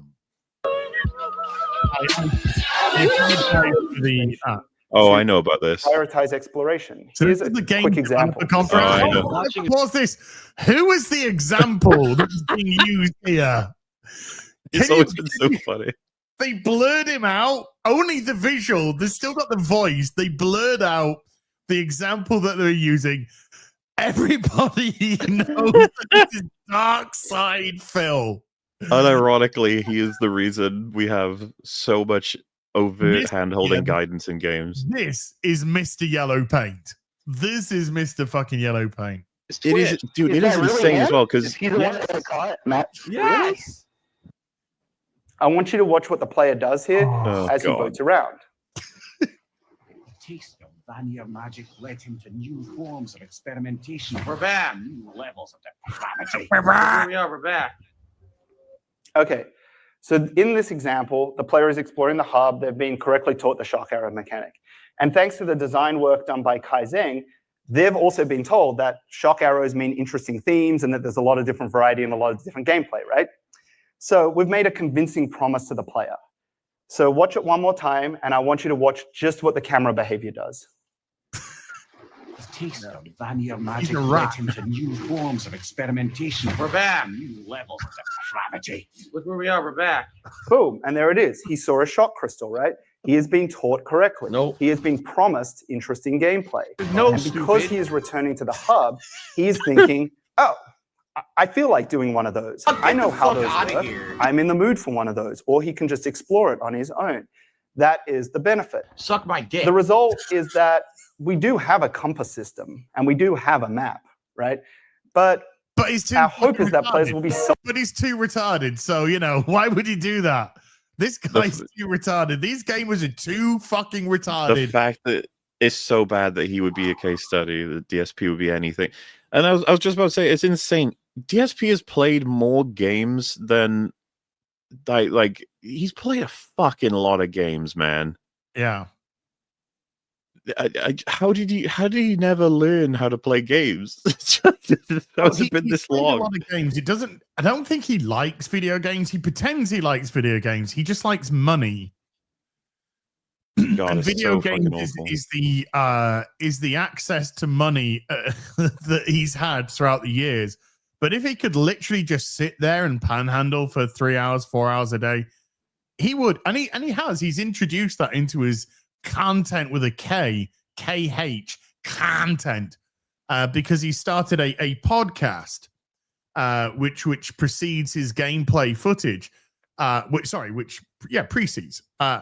So what he does in his podcast, I mean, we talk about different topics. We go into a lot of different things, in our shows, EFAP, Real BBC, Friday Night Tights, Open Bar, whatever it is we're doing. Phil spends 90% of the time auditing his audience, telling them what his goals are, how much money he wants, how they've been performing previously and why they need to step it up, what the rewards are for hitting the goals, which normally involve him ordering fast food and eating it on stream. And just because he's had a good day doesn't mean that you should stop giving him money. And that goes on for a bit. Every single solitary day, literally audits his audience. Never mind the multiple audits that go on during the actual gameplay stream itself. Well, and this is actually a really unfortunate part of all of this. There are not just the one DSP in the world that unfortunately the like the yellow paint being everywhere, or these characters telling you where to go, or stuff that drives us nuts. It's like, unfortunately, they test this shit and they conclude that it is correct for it to be in the game because enough people benefit from it. Whereas I think certainly you and I are more, let's say, have a disposition toward, we like to jump into a game, just absorb it like a sponge, just look around, do all different kinds of things and stuff. A lot of people, and this is not a problem, have maybe an hour per day to play a game, and they do it to relax, and they don't want to fumble around with, oh, where am I supposed to go? What am I supposed to do? They just want to progress. And so they're like, tell me where to go, game. And the game is like, hey, over there, go through that door. And they're like, okay. And that's that. Lead me. But hence why I'm like, I would prefer if they could find a solution that accounts for people of that particularity as well as our own sort of thing. And that's why I'm like pro options. But something else is happening with this sort of thing, right? So like this is there's a tweet regarding the Metroid Prime thing, and I think they summarize it really well here. They say they've introduced a cheery Reddit-flavored sidekick who won't stop talking right in the middle of a game that once thrived on silence, tension, and quiet discovery. He's supposedly meant to ease players through the opening hours, but the true impact won't be clear until release day, which, yeah, fair. He says, and the situation gets worse. You're tasked with rescuing 5 characters. He's one of them, and that raises the terrifying possibility that he'll be glued to your side, shattering the mood at every turn. Combine that with a new open world direction that Nintendo have brought, and they've brought in former Sony developers, and the whole thing feels like a dramatic push toward modernizing the game at the cost of its soul. Which I'm inclined to agree with. Well, this is the thing, right? I think a lot of people might say, well, shouldn't every game incorporate this thing that thus, helps a core audience engage with it? And it's like, there is never a time necessarily for any particular game that should do a particular, like a thing that should be in every game ever. There's those are games that have their own style and approach and identity because they do something that isn't actually like a mainstream choice. Like, I remember first ever playing a Dark Souls game. I don't know if you were the same on this, but the fact that, the bonfires, it's like, oh, that's interesting. That's how the checkpoints works. That's how I get health back and it resets the enemies. Wow, okay, that's different. It's not necessarily, it's not like out of this world, but it's definitely not necessarily the conventional choice. Now it almost is. It's in a shit ton, it's got its own genre. It's everywhere, that style of approach and stuff. So you never quite know what's going to be the thing that wider audiences adore and makes a game successful. But I guess I'm reminded of how, with the budget of Predator or Mad Max or whatever, you don't have to be the biggest game in the industry or the biggest film in the industry. Maybe it's okay if it's a lower budget, lower production, and a quieter fan base that passionately adores it gets to engage with it. it's really sad that Metroid would go from this very unique and specific experience that everyone loves to, well, now it's more like all these other games. And you're like, great. That's actually a really good point. For just how homogenization destroys creativity, because everything does just become the same. I mean, I'm old, a lot older than you. I'm 50 years old, and I've been playing video games since the 1980s. Mm-hmm. And I've gone through so many different periods of the video game industry. And one of the periods that I went into was just because you bought a game didn't mean that you would finish the game, because they had such a level of difficulty. And we used to have initially lives. So you start off typically with 3 lives or so. You might be able to pick up a 1-up during the process. But invariably, you were going as far as you could before your lives ran out. And I was watching a video yesterday about somebody talking about how the zombies in Call of Duty now is nothing like, and it's lost everything that made zombies fun back in the day. Because zombies back in the day on Call of Duty was more of a how long can I survive? Yeah, I remember. As opposed to what it is now, which is essentially you can smash through and complete it all. And being a big World of Warcraft player back in the day as well, there became a huge shift. Raiding was an elite thing to do, and to get it that level of coordination, and it was elite in a way, not in a bad way, but it was elite in a way that it wanted to push you towards getting into guilds. And getting into guilds, getting to social guilds, and your social guilds going out and doing raids together, very much a bonding exercise, which was great, which was really, really great. And then they decided to pivot to everybody needs to see the raids, because they were creating these raids, the developers were creating these raids, and a small percentage was actually fully completing them. And a slightly larger percentage, but still a small percentage of players was actually getting to see them. And I think one of the biggest turnaround points was the Sunwell Plateau raid, because just so few people actually experienced that back in the day. Now, to us, it was always a point to aim towards.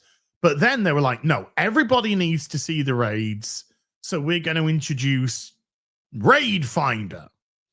And Raid Finder is going to be a group together. Is a you click, you want to raid find, and it will find other players for you.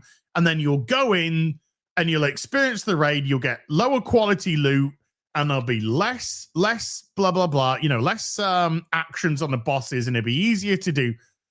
And it just annihilated the sort of relevance of raiding, and it annihilated guilds, because people no longer had to find themselves in a guild. Let's put it in slightly nicer language. They were no longer incentivized to go into guilds, because they could just log on, click on Raid Finder, see all the raid, get the same loot just with slightly lower stats, maybe a slightly different color, and then get out. And it kind of destroyed that I want to aspire to be better element of World of Warcraft. And now World of Warcraft's just some fucking gay shit anyway. But that kind of stuff, it has to me personally, I think it has a very negative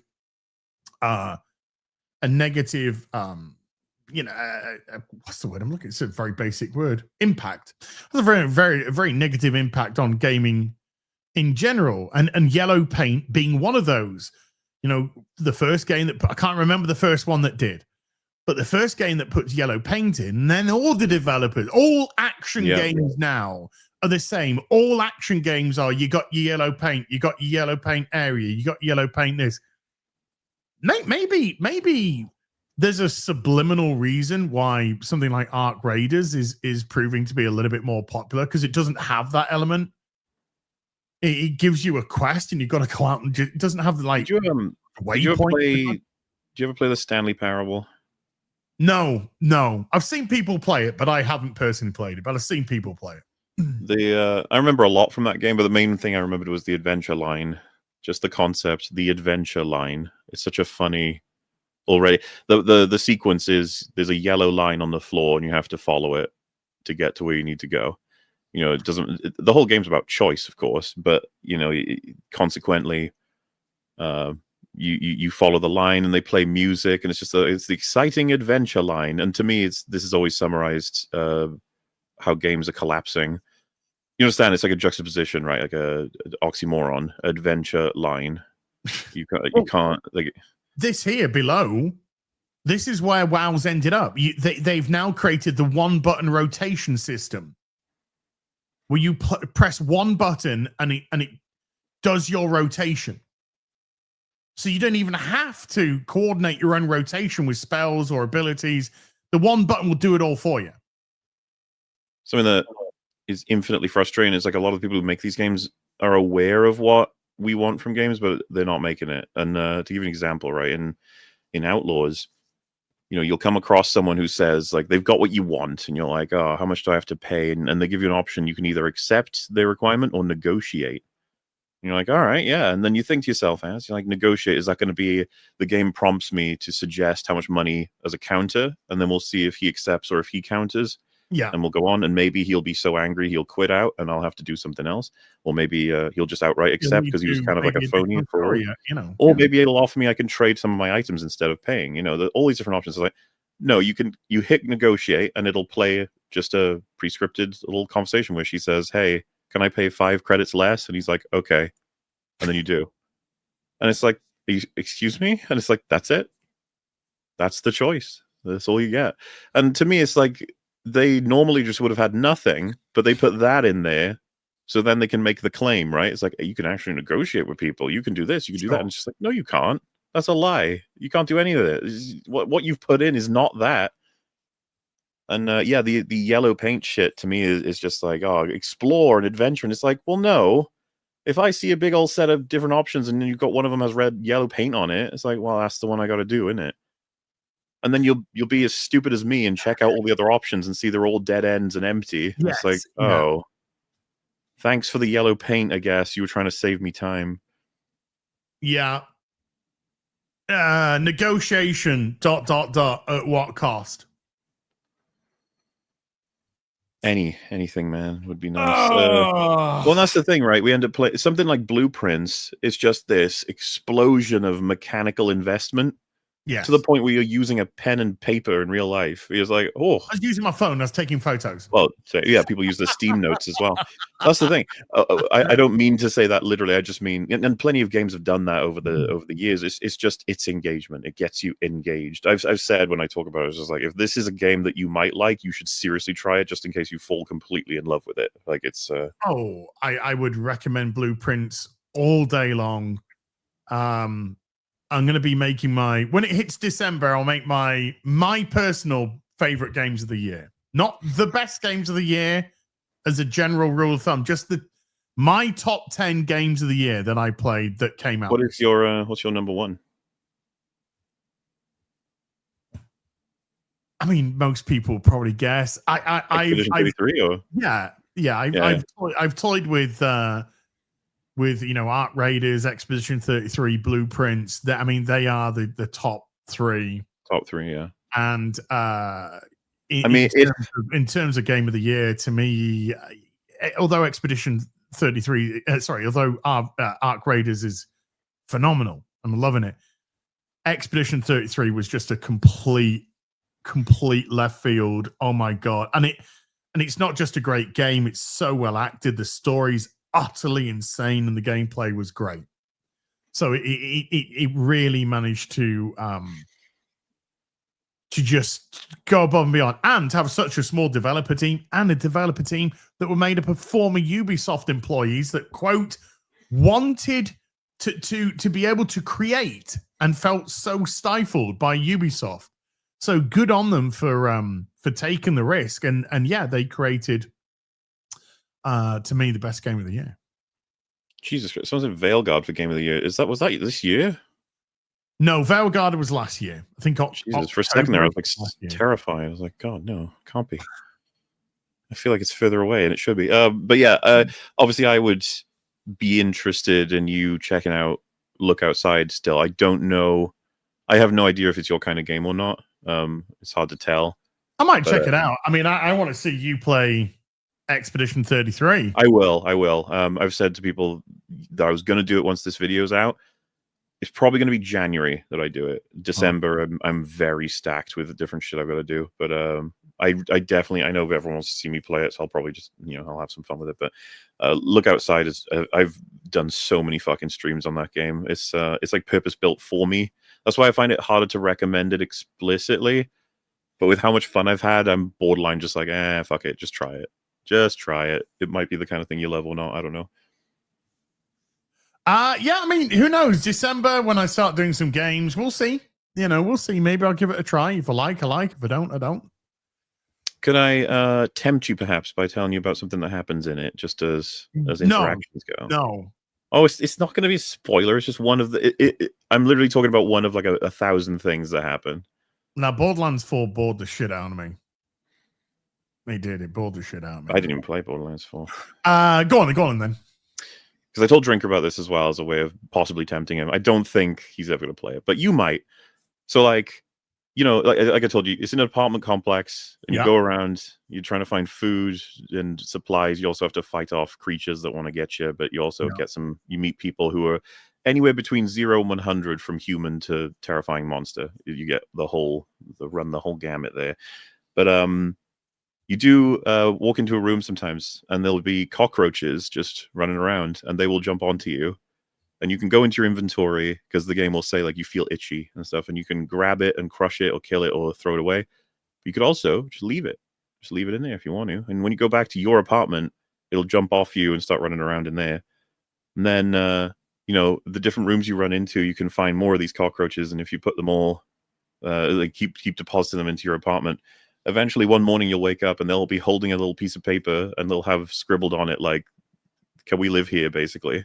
And you can just be like, sure, I don't know, yeah, whatever. And once you get, like, let's say a good 10 of them, 20, you'll find one morning you wake up and they're holding a $1 bill, and they're like, here's rent, All right. Okay. And then one morning, because I'll send you something to look at as well. So one morning you'll wake up and they'll have a note, and it says, can you please, like, as a favor, just leave a meal out? So the way it works in the game is you make a meal and you eat it, and it gives your whole team health and mana, basically, or stamina. And one time it's like, and then you go to sleep. If you leave food out, though, obviously it'll go like rotten. But these guys say, like, do you mind doing that for us? We'd appreciate it. And he's like, okay. So if you decide to do that, I think like twice or so, once you have enough, one morning you'll wake up and you'll see this. If you want to just show that in the game. You walk around your apartment and there's this man there. Oh, no, that's not a man. That's a cockroach man. So you'll have that, Mr. Cockroach Man. It's like a testicle cockroach man. He's So obviously it's like about 100 cockroaches in a trench coat with glasses or shades and a hat, and they basically say, like, thank you so much for giving us shelter, for feeding us. We would like to help you, and you can recruit them as a companion. Nice. So it's that's the kind of insane, crazy, fun shit that happens in the game that you would never have any reason to expect is going to go a particular way, but then you just get surprised, and you're just like, oh, that's really fucking cool. I also would say it has one of my favorite video game soundtracks at this point. So I think you'd have plenty of fun with it. Or just you play Expedition 33, Sunshine. I'm going to be honest with you. I don't think it's going to be able to topple it, but it can try. Expedition 33 has got one of the most gorgeous. I'm sure it does. I'm just saying that it's like electronic and another thing which just really everything goes. Let's speaking of roaches, let's just go into some pig roach stuff. Okay. So DSP found himself at the end of one of Asmongold's watching streams where he was watching some detractor content of DSP. I think it started off with when DSP lost his mind the other day, and he refused to allow a feature of Kick to be re-implemented for his Kick audience unless they gave him 150 subs initially. And then he said he's a benevolent beggar, and if they had to hit 75, but if they didn't, then they ain't getting his feature. They can go fuck themselves. He was very belligerent towards them. So that came to the attention of Asmongold. Asmongold watched it on his channel, said his, had a laugh about it, said his piece, and then it got to DSP. So because Asmongold, obviously exceedingly big content creator, it's so weird from when him and I were fucking WoW players back in the day. That's crazy. Very big content creator now. And so people are filtering over to Phil's channel and calling him all kinds of shit and whatnot. So our DSP got a little bit. It doesn't matter to me. I'm going to talk about it for the next 5 hours type of business. Right. And then drunk tweeted Asmongold at like 3 o'clock in the morning. So we'll kind of pick it up from there. We'll sort of pick it up from that. Hail Duty with his Duty streams. So he is a benevolent beggar. He's not. He's a piece of shit, but DSP escalates his ongoing feud with Asmongold. Hey, Asmongold, read your DMs, you lazy shit, or else stop talking about me like a bitch. Damn. So this came in at 2:18 a.m. Fucking wrecked him. 2:18 a.m. Hey, at Asmongold, read your ex DMs, you lazy shit, or else stop talking about me like a bitch. Okay, let's read it. Loving the music, by the way. Give me a minute. I like the little peepo in the corner. Yeah. It's like a little coffee, A little coffee brew. All right, I'm gonna find all it. of us. Now, not just to sort of just to ruin the punchline a little bit here. The reason why he didn't see it is because DSP's DM actually went into his spam. Went into his spam DMs. And there was me thinking it didn't come through because Twitter's DMs are all fucked right now. They're hideous. I don't even know when I've got a DM, and then I just click DMs because I haven't seen one for days, and suddenly I've got like loads there which weren't notified. Anyway.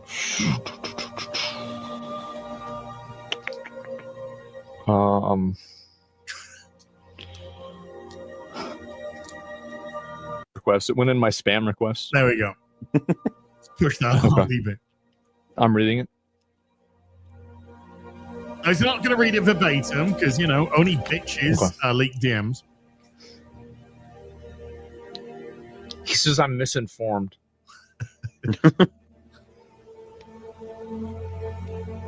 He says he was never banned from Twitch. Okay, so this is right here. This is DSP, by the way, doing what DSP does, which is with pig roach stuff, right? He was never banned from Twitch. He banned himself from Twitch. That's what he did because Twitch demonetized him. He was streaming and Twitch demonetized him, turned off all his monetization, his subscriptions, his bits, all of it. He was demonetized live on stream. So because he could no longer make money on Twitch, he closed down his own Twitch account. At what point, not entirely sure, but he moved over pretty immediately to YouTube. Right.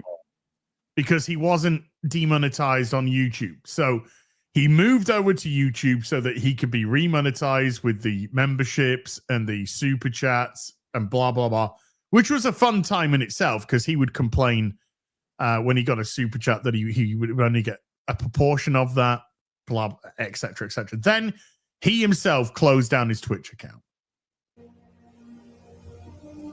So get wrecked, Asmon. What?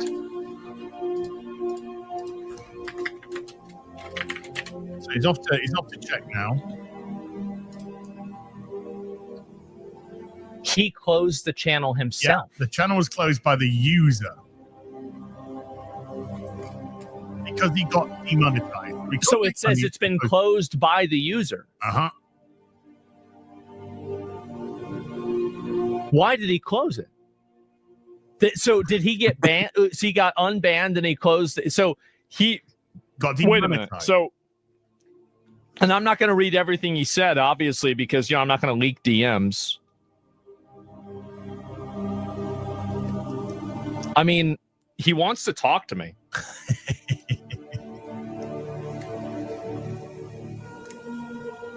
Man. There's so much to talk about. Man, I really gotta think about this.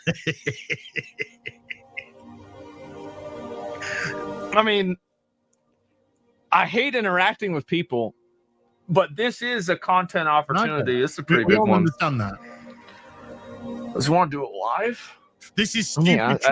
This is stupid trash drama. Correct. Absolutely correct. And we're here for it. We're here for it. It is DSP. It's kind of the personification of it, I guess. Exactly. It's DSP. It's the absolute epitome of trash drama, and we're here for it. Thank you. Should ask him.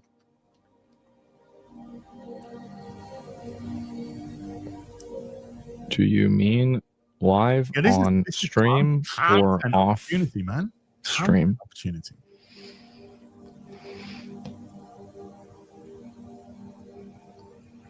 Okay. We'll see what he says, right? And farm, I don't know.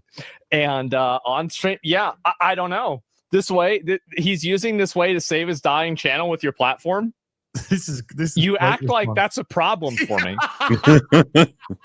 you guys might not really understand the way that I think about things, but like, so I know that there are people that are using me in some cases, but if I think that I'm getting something out of it, I don't really care.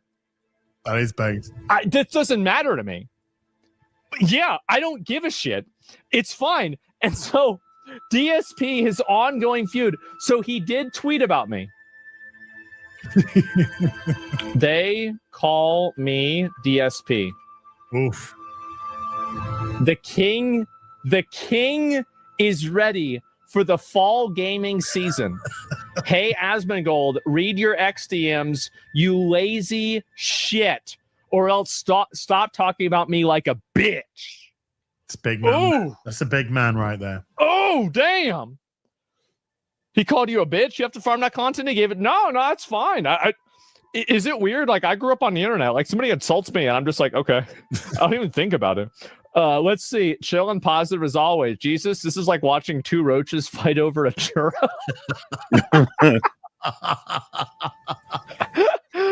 Oh, my God. But you said you weren't talking about who you were whenever you were pearl clutching. Well, we'll see what he says, right? I don't know. We're going to have to wait and find out. The detractors don't bother me. Also, Phil, well, we'll have to see what happens, guys.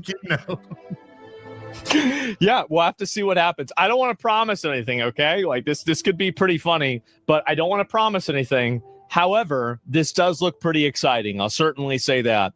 And you see Side Game settle a lawsuit with Konami over Uma Musume? No, I didn't see that at all, actually. I didn't see it anywhere. Please treat this as some WWE fight. Well, okay. Okay, all right. Just because I am committed to putting on a show, if DSP wants to talk on stream, I will do it. Okay, so there we go on that first one. So Asmon says if DSP wants to talk on stream, we'll do it. So he says, I'll go live on my channel. He can go live on his channel. And, so we can both be streaming at the same time, both get the benefit of the content. And they'll figure out a specific time. So Phil, because Phil is the main character of Planet Earth, if you didn't know, Morley. Phil says he wants to set it up for Monday or Tuesday when he would do his podcast time, because he's obviously got his gaming streams to do, because they would be obviously much more lucrative than doing a live stream with Asmongold. Everybody slap your foreheads together. And so I think he threw that email out or DM out to Asmongold. I'm free Monday, Tuesday of this coming week. So, but Asmon's got his own shit going on, so we get another reply from Asmon, who's watching DSP's reply. So now we're getting some further context about what's going to go down. DSP is exceptionally granting you the chance to interview him. There you go. What? Okay. What a benevolent beggar he. DSP is letting me interview him. Yeah. What a guy. What's this? Nutshell, very briefly. I'm going to summarize it as quickly as I can.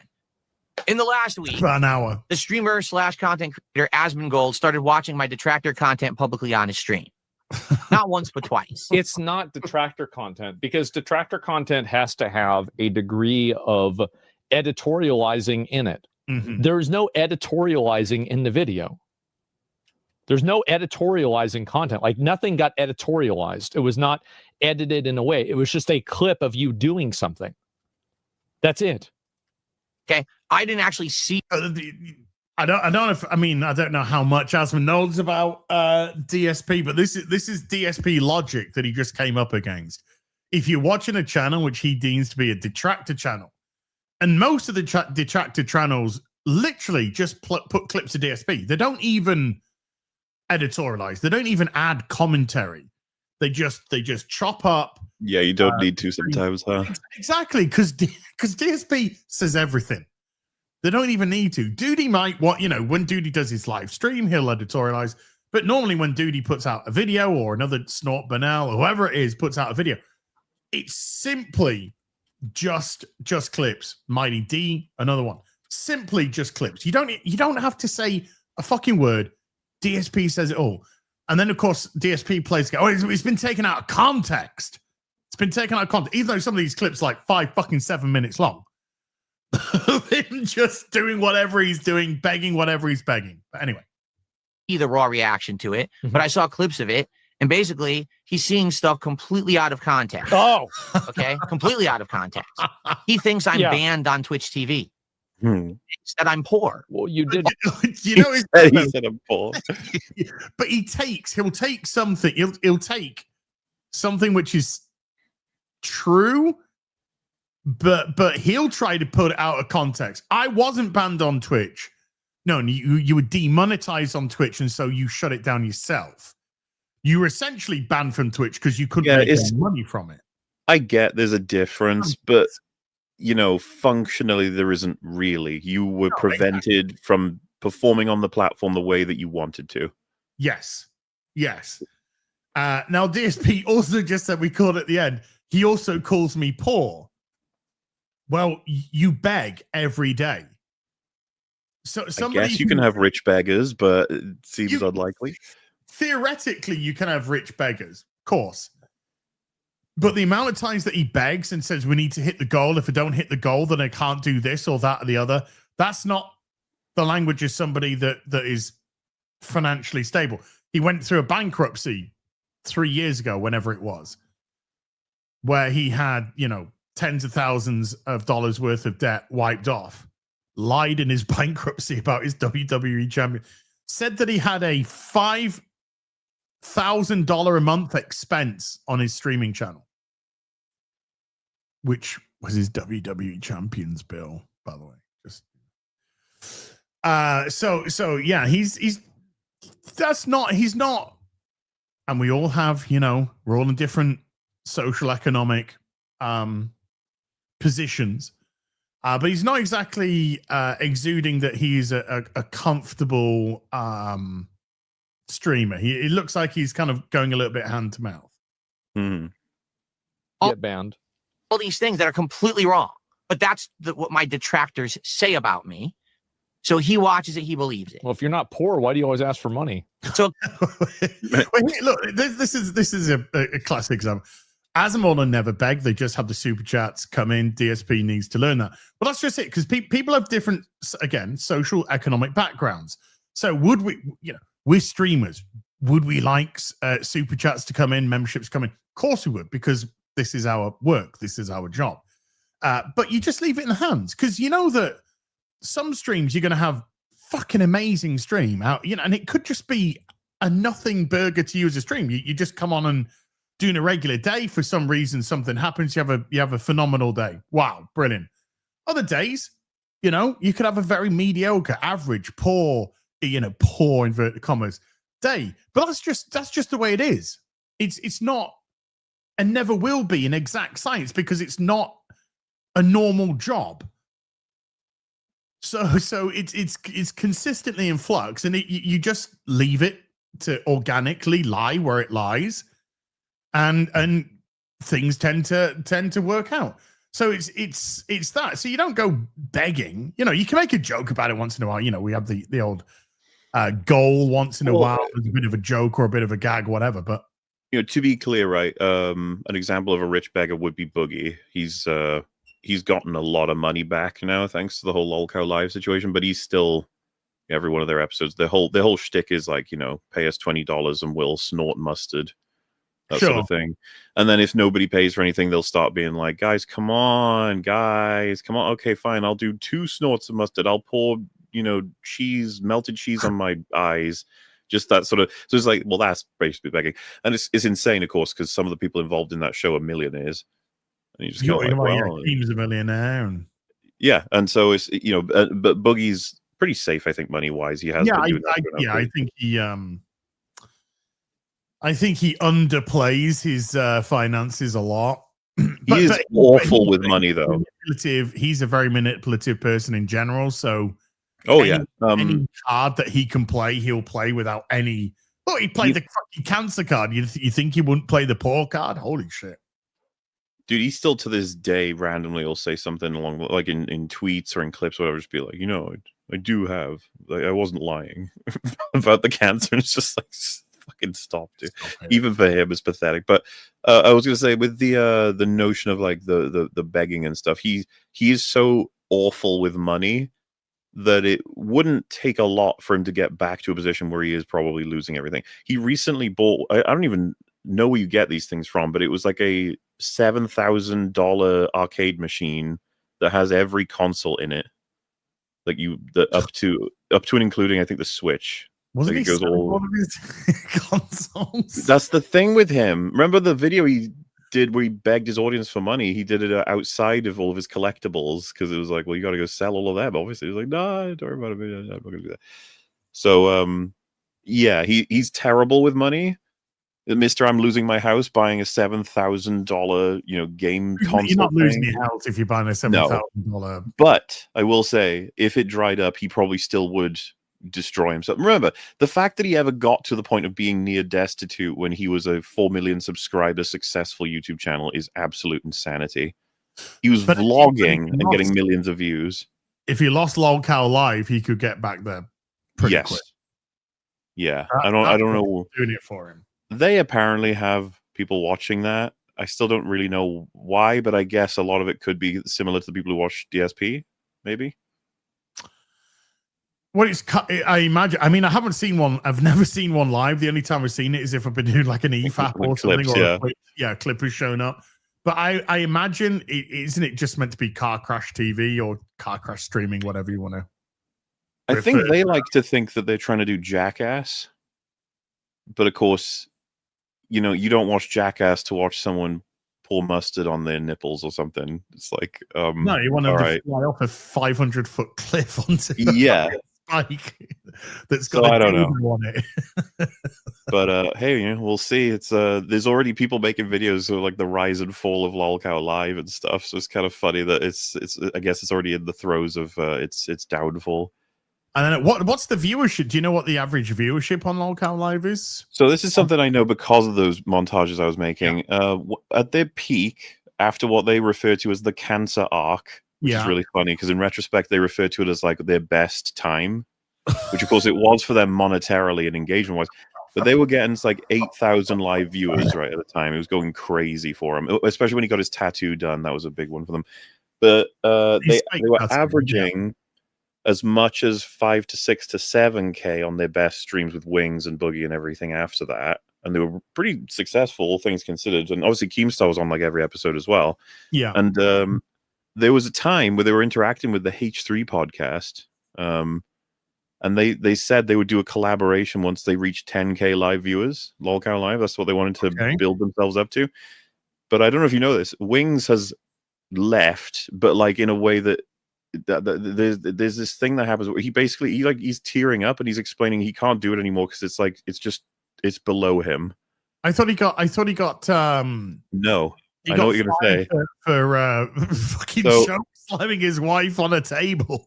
So he got suspended temporarily, and then out of like this thing of he felt like slighted by them for doing that to him, which is insane, of course. And basically said he refused to come back. And then, of course, there was this notion of you can't fire me, I quit, sort of thing.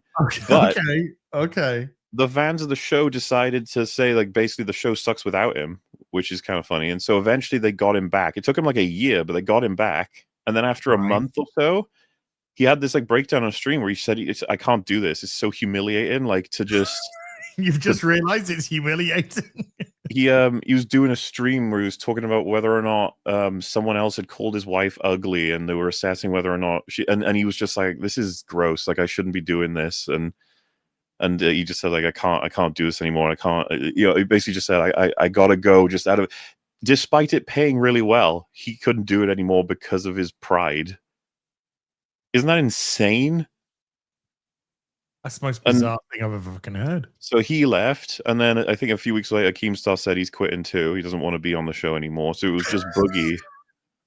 And so I told you they were peaking at like nearly 10K plus or whatever, and then they settled at like 8K, 7K ish live viewers. They've gone all the way down now to they're on 1,800 to 2,000 is around about where they get, and their fan base is fucking furious with them for like. They just don't make anything worthwhile. But I will say they still get shit tons of money, I guess. It's all the buses. They must do. They must do. Digging holes and blasting his wall open and yelling at people and drinking alcohol. And, it's all... We compared it to Jerry Springer. It's like, you can do that and it can get you engagement, but it's just inevitably going to explode. Everything of that sort does. Well, I guess it's how long this is called lolcow live. The lolcows. It's a matter of how long the joke can last, I guess. So it's so weird because I was on EFAT when they for the the cancer thing, the cancer thing, and where do you go when you've faked cancer?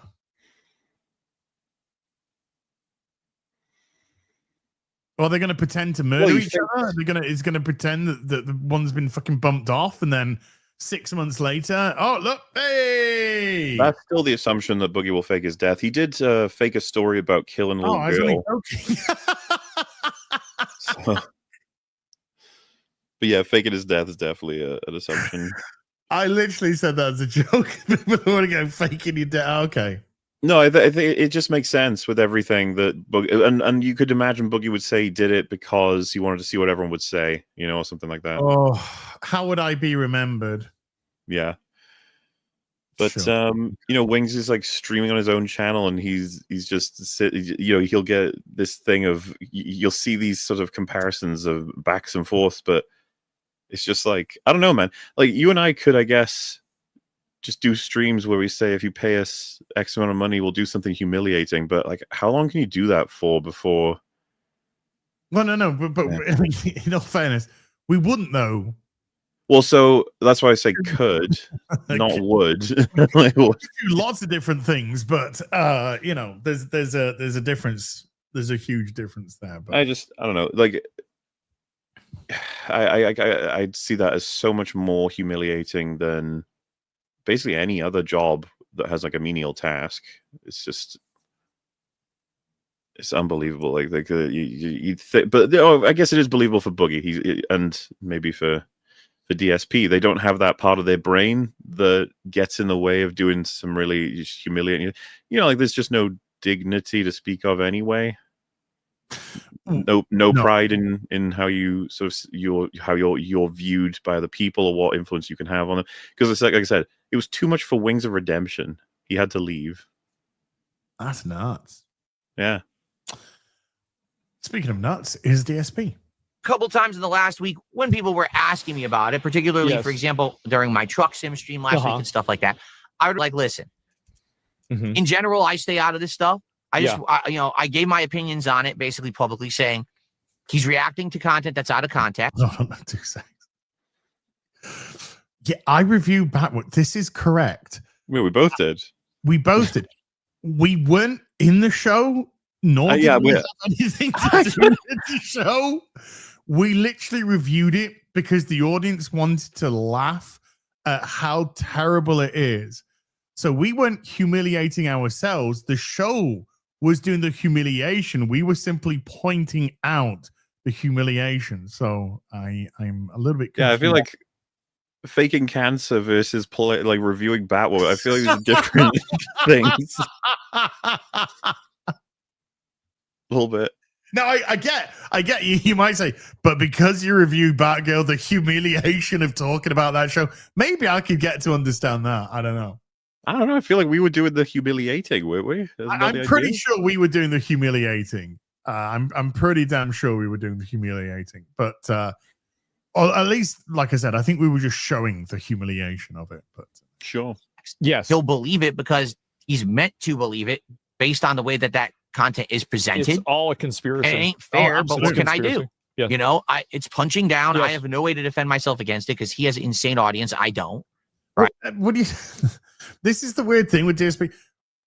I've got no way of, protecting myself from this. It's literally clips of what you have said. I hate it when that happens.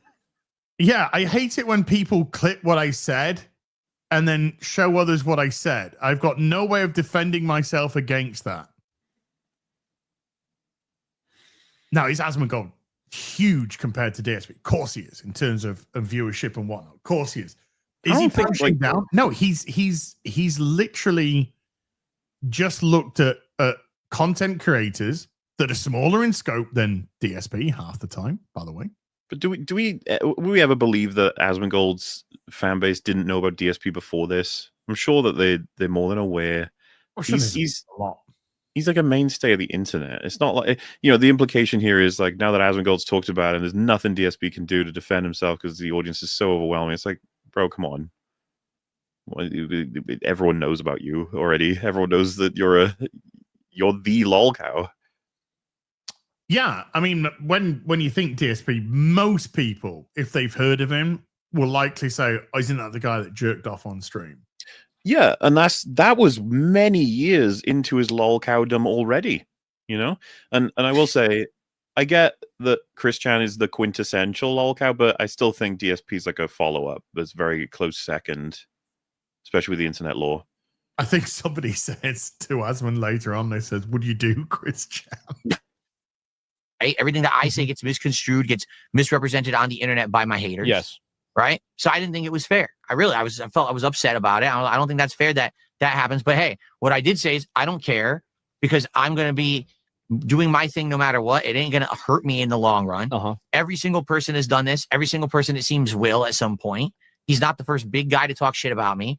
So it is what it is. I wasn't really talking shit. I was just talking about you. Yeah, this it wasn't that bad. Go on. It wasn't that bad at all. As responses or assessments of DSP could go, it could have been a hell of a lot worse, you know. No, because I saw Asmon watching him have his crash out where he said, he was refusing to give this functionality back to his kick users unless they gave him, 75 memberships. Now, to give you some context, chat, a membership is $5. So 75 times 5. So what's that? 75, 150, 300, 4. So he was asking for $425 to be able to put this function back onto Kick for his audience to react to him or interact with him. That's a heck of a goal. It's a heck of a lofty goal. But there you go. And it was 150. He halved it because he's a benevolent beggar. Halved it. So it's all good. Kept sending him these little reactions that I would have to it, and then eventually, after going back and forth, okay, just reacting to Phil. Your editors don't even edit the clips, man.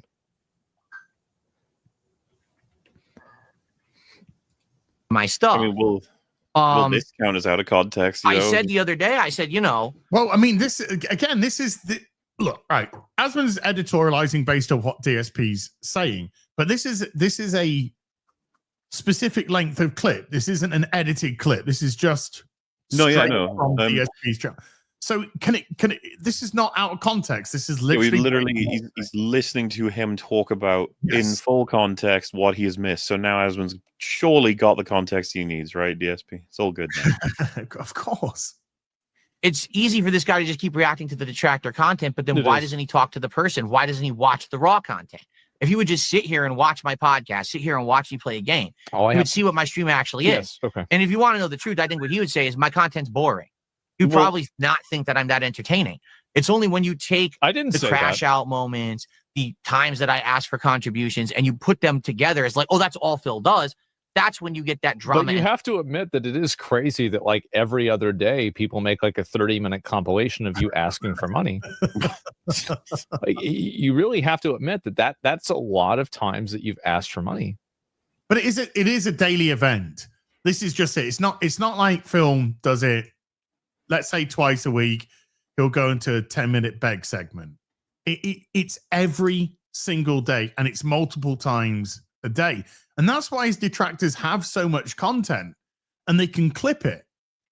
Because even if DSP did a 2-hour, 3-hour stream, and let's say he begged for money for 10 minutes of that 2 to 3 hours, that's still a long time to beg on a daily basis. And he streams 5-6 times a week. So that's an hour worth of begging a week. A week. That's a lot. That's a lot. Yeah, it's not like let's just say you and I fell onto hard times one time, and one stream we went, guys, shit's gone real bad. Would really appreciate it. And that was the one and only time you did it, right? Mm-hmm. Done. No, this is a daily occurrence, which is multiple times. And the DSP detractor content literally comes out not just daily, but depending on the channel, multiple different times a day based off whatever he's doing. Non-editorialized, just direct clips. And it's not like it's a clip that goes, so I went to the shops and then it cuts quickly and like something out of context. No, they will be segments. There will be segments of DSP stream that are literally, as DSP himself would say, raw and unedited. I mean, who we fooling, Like, everyone knows. He's well into the idea is like you only think this because everyone has clipped me out of context. Like, come on, dude. And you know, as was already kind of taken care of it. It's just like it's just conspicuous that there's about 10 billion clips of you saying this thing people are criticizing you for. And then of course, it's not even just begging, right? That's one thing. It's also the just aggressive nature of how he deals with his fans. Well, this is just it. DSP is not talking to anyone outside of his stream for this. He's literally gaslighting his viewership. There's some rather cruel names that they use for that. I won't. My goodness. I know, but he's just gaslighting his viewership because he knows that people outside, outside of his what's classed as his pignosis. His pignosis, they can see exactly what he truly is, but he needs to keep the people that keep coming back. He needs to keep them in check. It's all a conspiracy. They're all out to get me. You're the smart guys. All the other people are the fucking idiots. You support me no matter what I do. It's that sort of cope. Mm-hmm. Came out of it. Yeah. Okay. Says it's not fair. He should give me a fair shake. He should watch the content, or he should actually talk to me about it instead of laughing at the toxic stuff that's out of context, because his audience. What context would have to make it make sense that you couldn't figure out to use the bulldozer to move the balls into the ball pit in Legend of Zelda: Tears of the Kingdom? What context was required there? You see that? They did. No, sorry, I was drinking water. No, but I could already imagine. Yeah. It's such a DSP thing. He literally could have said, "What context could allow you to understand how to open the door?" Like that. That would have been funny. Yeah. It's any game thing. Somebody showed a video, or he watched a video where it had a VTuber playing the same dungeon, and then literally split screen DSP on the other one, and the VTuber very quickly worked out. Okay, we put these together. We put this on the front. It'll act as a bulldozer. We can move all these balls onto the thing. And then literally DFE just go around. This is stupid. I don't know what it. Why is this here? We don't need it. I've got to move balls individually onto this. And it was funny. It was a funny thing. And also, it's not. It's just funny. It's not like it's personal. Yeah. And thinks that's who I am. Yes. Okay. So after having that back and forth, all right, the other night I did a tweet at him. You did. That was insulting on purpose to get his attention. Now you might say, well, wait a minute. Why did you do it that way? Why weren't you nice? Because if I were nice, he never would have responded. Straight up. Well, that's a really bizarre thing to say. Could have reached out in a nice way.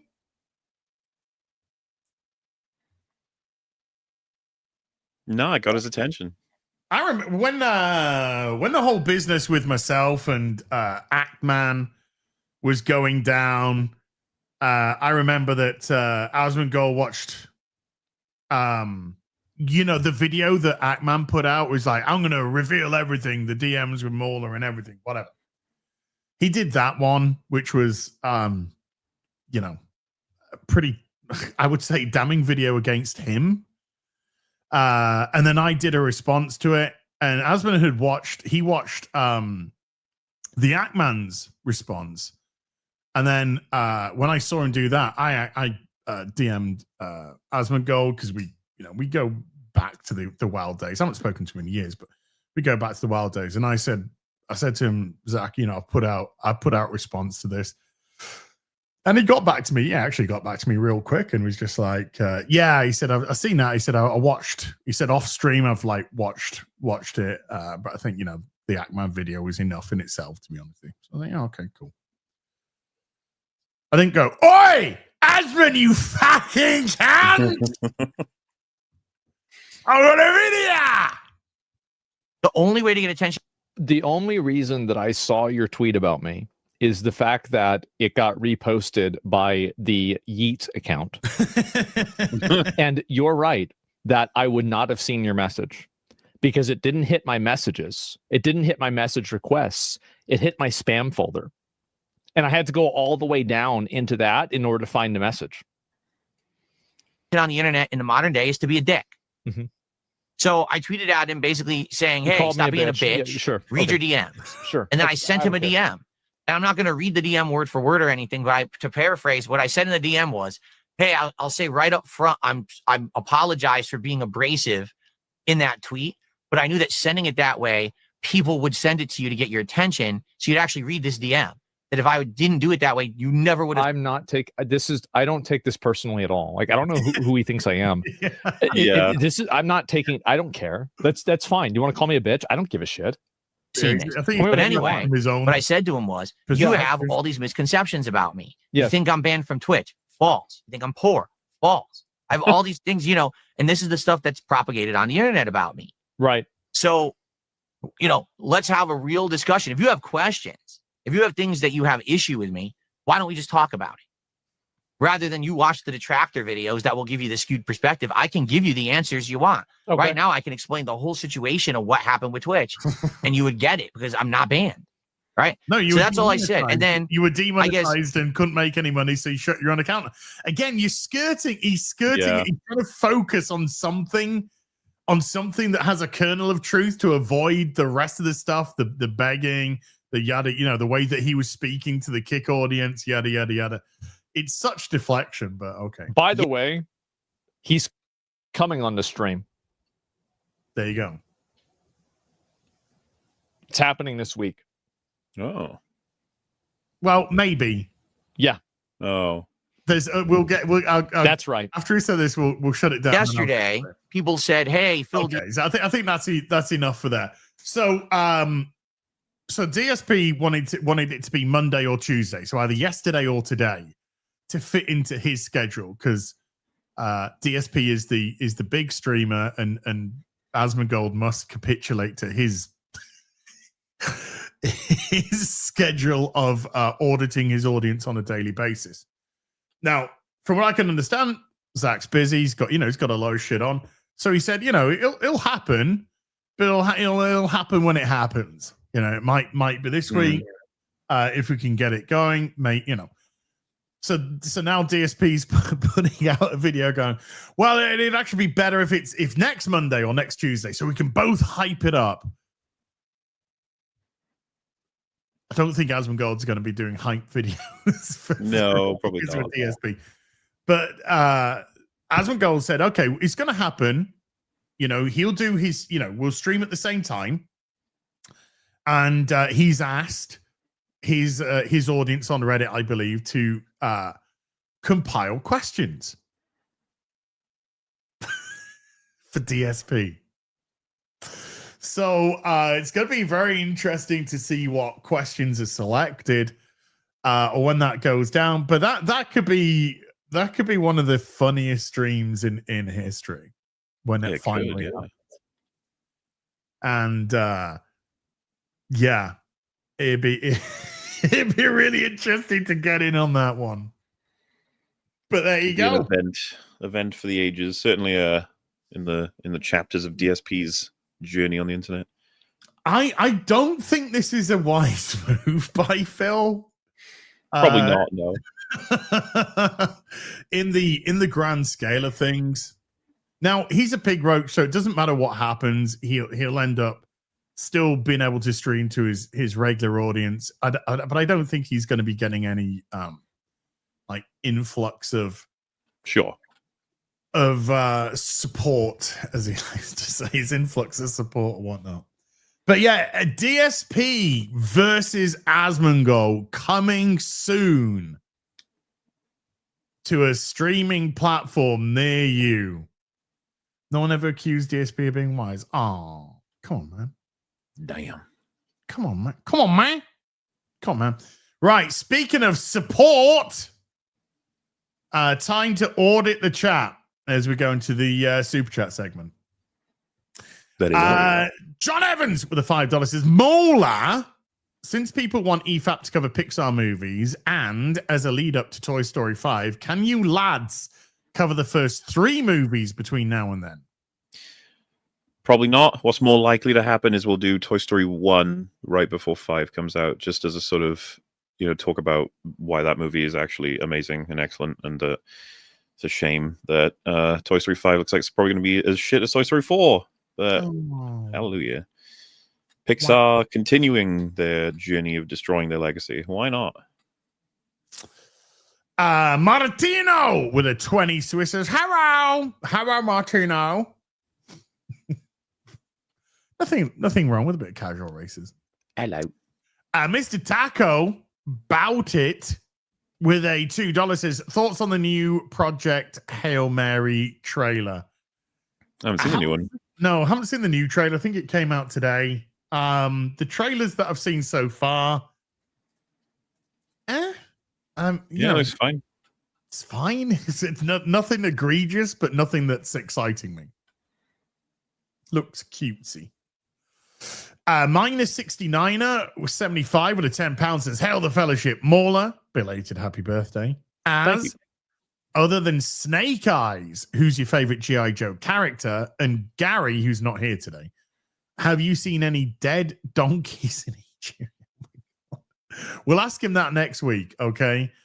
My favorite G.I. Joe character other than Snake Eyes, well, obviously Storm Shadow is going to be up there, but I'll try and bypass, your sort of your Storm Shadow, Snake Eyes. Let's remove the boys, those two boys, okay? Huge fan of Bazooka, because Bazooka was one of my very first G.I. Joe characters. Snake Eyes was actually my favorite one. But Bazooka was my favorite one of my first G.I. Joe characters. So I got a lot of love for Bazooka and Destro. I've always fucking loved Destro, loved his look, loved the whole vibe. I remember getting Destro as a kid, and I do not possess a Destro figure or a Red Jackal figure for the Action Force fans out there. So I would love to have a Destro figure, whether it be a G.I. Joe, an Action Force, or an old school Action Force, join the collection. But Bazooka and Destro, one from each, one from Cobra, one from the boys. So I would say those two, fella. Reno the Turk with a $5 says, let's not be distracted. Shelby Oaks still sucks and still sounds like a lame-ass cereal. Have you seen Shelby Oaks as? Surely you have. What? No. This guy. No. Terrible. By the way, there's about 3 different variants of Destro just as an old school Action Force figure. Never mind on the G.I. Joe backing card or the. No, dude, it's not on my list of priorities to watch, I'm afraid. That's crazy. Sorry, eh? I would have thought you'd have been like obsessed with it. Day one, camping outside the theater. Yeah. Tent. I know. I'm sorry to disappoint you, bud. Man. Peepo Sus with a $2 says, Molly, how much begging till you stream another video game? I want to do maybe 1 or 2 more on Look Outside, and then I'll play something else. But there's a few things more I want to do, and then that'll be that. But don't worry, I'll play different stuff. I'll get there. I have played. Fringy's played like nothing but Mario Kart. Okay, I've played all kinds of games. I got a whole playlist. It's filled with all kinds of wacky shenanigans. You know me, I get obsessed with stuff. Oh, I know. Sorry, as sounds Canadian, right? Sorry, that's hanging around X-Ray Girl way too much. Sorry. Hell, Soskas. By the way, go get your the Soskas are fighting against each other in a ball pit, bikinis, mud, everything. The Curse, Jen Soska's book is up now on the Rippaverse, and Black Eye Club is up. Sylvia's book on the Rippaverse.com. The twins are flying solo and going up against each other, and it's real close as well. Holy shit.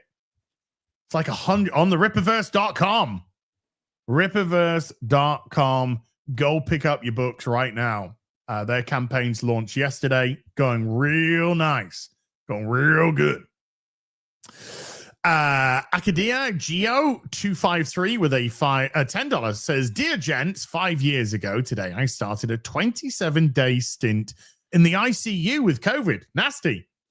I wish I'd known all about you guys when I was in hospital. It would have been a much more entertaining time. Thanks for all you do. Great to know that you're coming out okay, bud. Yeah. And a lot of people found us through COVID. Our audiences went up a lot during the COVID period. So Yeah. It was a crazy time. Hi Kira with a $5 says, guys, Badlands is so good because media literacy said so. True. The Predator looking bad and the synth being annoying was on purpose. So you means it's good. Wow. Dude, we got learned. We just got fucking learned. Old Jaeger with a £2 says, hi, Az, been 40 years married with my darling wife, Terry. Happy anniversary, or if it's not your anniversary, just happy 40 years together. That is, dude, that's beautiful. That is some heartwarming stuff there. That is some heartwarming stuff, yeah. Well done. Congratulations. Beautiful to hear. Zan Zoltan with a 2,000 arses says, Schlerpo confetti. By the way, Predator, we the baddies land was awful. I can't believe there are people that defend it. Hope we can get more Arc Raiders from you. Az, yes, we will. Hail Az and hail Morley. Hail. Thank you, Zan Zoltan. See, Zan Zoltanite, we laugh, right? Because the Argentinian money is huge in size, 2,000, but that's like 88 pence. Well, it's 2 actually, so it's like £1.60. So Zan Zoltanite, we have a joke about this. We have a joke about this all the time. I love the guy. I love the guy to pieces. There's a difference between joking and being, an auditor. Zan Zoltan's also been a member for 53 months as my Monopoly money has been supporting your game sessions for 4 years now. Correct. Hey, Laz. Exactly. 53 months of literally threepence halfpenny a month. It's crazy. Noah Mint with a 56 month says, holy 56, part 1 of 2. I was watching your afternoon tea and you're talking about how done you are with superhero stuff. I feel the same. Yeah. Somebody asked me if I was going to play that superhero game. What was it called? Which one? Oh, Dispatch. And I just said, look, I'm so fucking done. I'm just so done with fucking superheroes. I was reading the latest Batman comic and it's just like, and that was Hush Part 2, and I was just like, oh. I'm so done. Apart from the Rippaverse, because that's fucking good shit. That's the only one I'm not done with. It's the only one I've got any hope about, to be honest with you. Legit, not even bullshit. It's the only one I have any fucking hope about. Noah Mint with the part 2 for a $5 says, me and my friends have been watching the Macross series from the beginning, and we've been loving every moment. You seen any of that? No, I don't know what that is. Neither do I. I've started to rewatch The Blacklist. I'm just started season 2. Just finished season 2, episode 1 of The Blacklist. And that's great TV. That's some really good TV. Sean Oliver with a $5 says, Morley, any chance for a Frankenstein breakdown for EFAP? Also, yesterday's episode of Smiling Friends was the best since the season premiere. Yeah, I love Robotech. Gotcha. The recent episode was funny as fuck.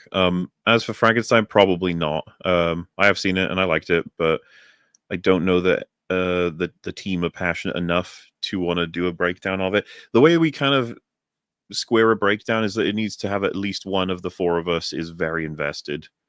The problem is I don't even know if Rags has seen Frankenstein yet. I think Platoon has, and I'm pretty sure Fringy has not. So it's not as suitable. We've said this since the dawn of time. I'm sure Az agrees with this at least to some degree.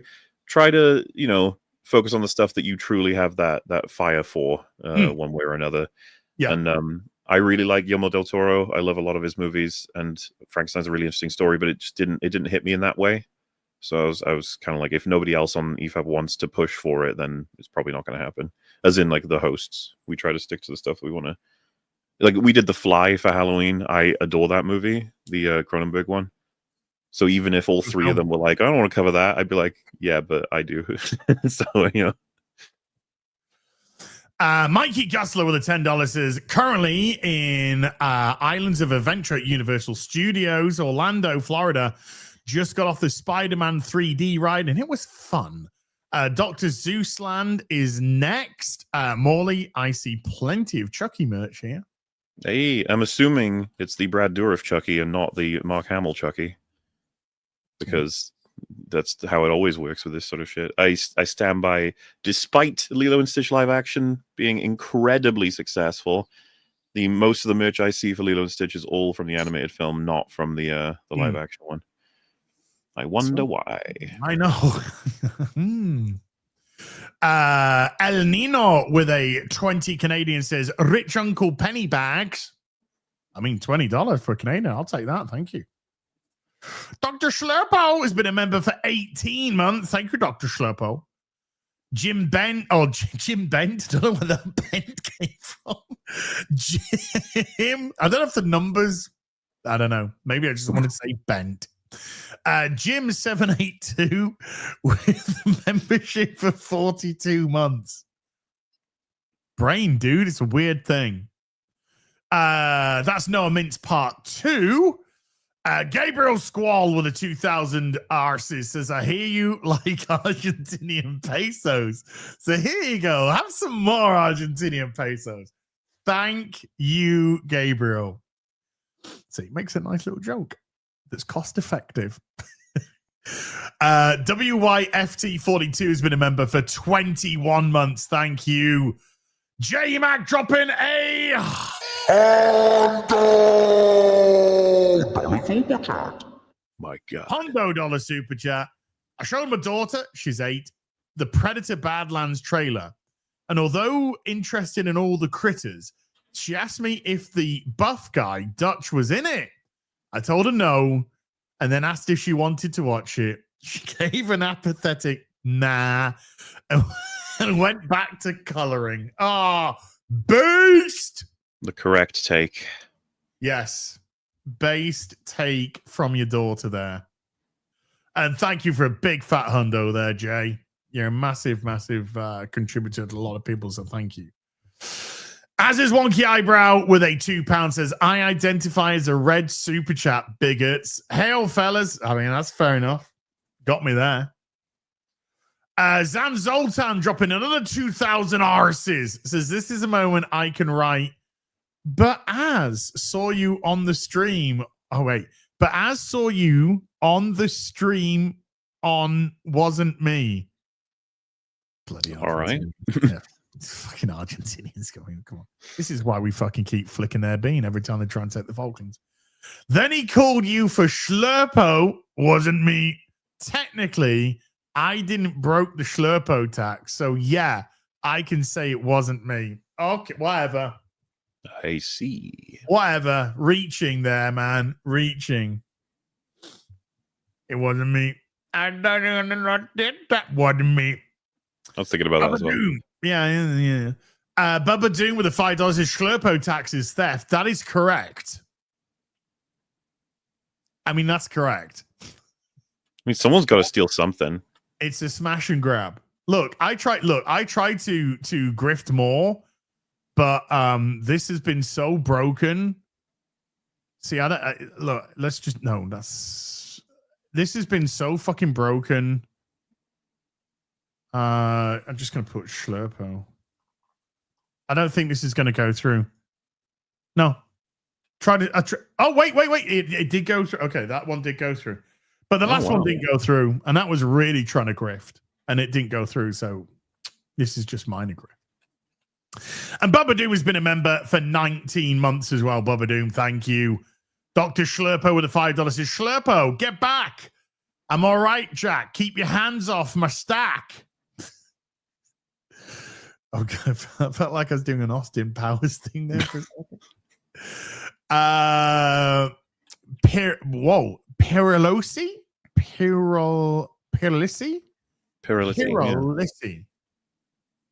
Sounds European. Yeah. Pirolisi. Kind of Italian. Pirolisi. With a €5 says, did you just say that Gary is an Egypt? We would never say that. He's an Egypt in Egypt. He's an Egypt in Egypt. How about Egyptian that? Egypt. Sharon with a membership for 63 says, "Hi, Az Morley. In your Mad Men watch, have you finished season 1 and what did you think of Carousel?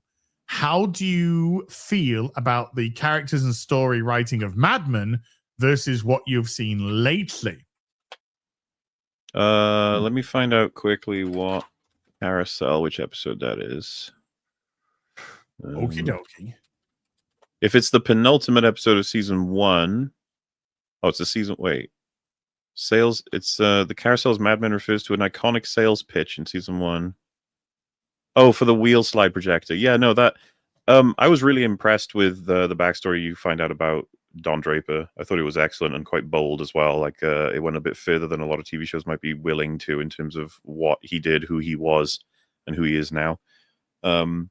I've gotten interrupted on continuing Mad Men right now. I want to do more of it, but I really like season 1 and I like the way they tell this story. I think the formula is becoming a little. They got to be careful, as in opens with, "Oh, we got to advertise for something," and then something personal happens in Don Draper's life that gives him a spark on how to solve that advertising problem. It's like there's only so many times where that can happen before you start feeling. It's like House, that everyone knows the formula for House, and just like you just hope it spices up. But there's plenty going on. Mad Men came out at this fascinating time in TV history where you go from episodic to serialized, and it's somewhere in the middle. There's like a whole bunch of TV shows you can trace for this. An earlier-ish one you could say, maybe middle of the road would be Buffy. Buffy was Monster of the Week with a story that keeps developing. Long form story. Yeah. But Mad Men's got a similar thing where there's a big story happening slowly over the course of the season, but then you got your episode stories and stuff. So it's just kind of I think that's like my favorite version of TV, honestly. Yes. Yeah, the Blacklist does the same. It's a villain of the week with a longer arc story happening around it, and that's I like that a lot. And I think I was talking about it on Afternoon Tea, where nowadays we're literally just getting like Peacemaker, 8 episodes or 6 episodes, whatever. But we're just getting these just 8 episodes of fucking nothing. Yeah, because it's trying to draw out this nothing burger of a story. Instead of having something be happening, something main focus, because it's the main focus as well. Main focus happening. So Supernatural did that as well. Monster of the Week, long form story happening in the background. A lot of shows took that. Zeddy Boy with the $2 says, "I called it. DJ Spitz is alive and well." Yeah, he is. Pre-Dawn Corpse with the $5 says, "Mauler, RTU ate his daughter's eyes." What? He ate his daughter's eyes? What's the nutritional value on eyes? I hope he's okay. I hope the daughter's eyes are okay. Aqueous humor and vitreous humor, is it? Yeah, sure. Hunter Dvorak with the $5 says, "Can we get an EFAP movies on the funniest Disney movie ever made that is The Emperor's New Groove?" We probably will do that at some point, yeah. Okay. Comedy arc still pending, okay? It's coming, I swear. Next year. Probably. The Hardy Boys, the investigate $5 says, "Gentlemen, CoD Black Ops 7 can best be described as an anemic and boring. Multiplayer is goofy as 5.56 and 7.62 times 39 takes 3 hit markers, but a 7.62 times 51 is an insta-kill." All right. There seems to be a lot of shittery with that game. Not just the campaign, but it looks garbage. Like garbage. Yeah. Seki Jokes with the £5 has just finished Expedition 33. My favorite piece of dialogue is Verso going, "I hate being alive. I hate being alive. I'm in tremendous pain. Help me. Help me. I hate being alive. I hate being alive. I hate breathing. I hate being alive. I'm in tremendous pain. I'm in tremendous pain. Help me, help me, help me." But I did it in the way that Verso would have said it as opposed to Boogie. We've done both now, so everyone will be happy. Okay. We've got there you go. We've got the Verso version because that's how Verso would have done it. And then we got the boogie version. That was a fucking moment. That was a fucking. I'm not used to this level of scrutiny. I'm not used to this level of scrutiny. Sion Kreese with a €10 says, can't wait to Schlurpo the Schlurp Tube Schlurpio. Schlurping forward to the Schlurpening, a Schlurpo epic in the world of Schlurpo. Hail Schlurler, the longest of Schlurpos. It's true. Oh, yeah, hail. Yeah. 100%. Mm-hmm. Anxiety with the $5 says the results are in. Ghost of Yotai and Assassin's Creed Shadows are not nominees for Game of the Year. Thank God the truth and common sense has prevailed. Now to wait and see who wins. Expedition 33. Probably. It's got to win. It's got to win. Zan Zoltan with another 1,000 asses says one last thing. Confetti time also. More. Did you ever did an EFAP of pirate software? I just saw a 3-hour video from a video creator called June the King. And to be honest, after your awesome EFAP about Boogie, I want you dissecting this lolcow too. Hail Mola. I'm very aware of pirate software. I know all this, like the bigger clips, because I think I've seen videos like that. But no, we've never covered him. I don't know any of it, so I would watch. It would be fun. Old Diego has become a member. Thank you. Appreciate you again, bud. Lazarus with a 10 Canadian says Chris Sarandon played the detective Mike Norris in the 1988 film Child's Play and also voiced Jack Skellington. Found that out after watching EFAP Halloween movies this year. Random fact for everyone. Yeah. Eugene Olivencia with a $2 says Mauler, don't forget lock balls this time. I sure won't. It's definitely in there.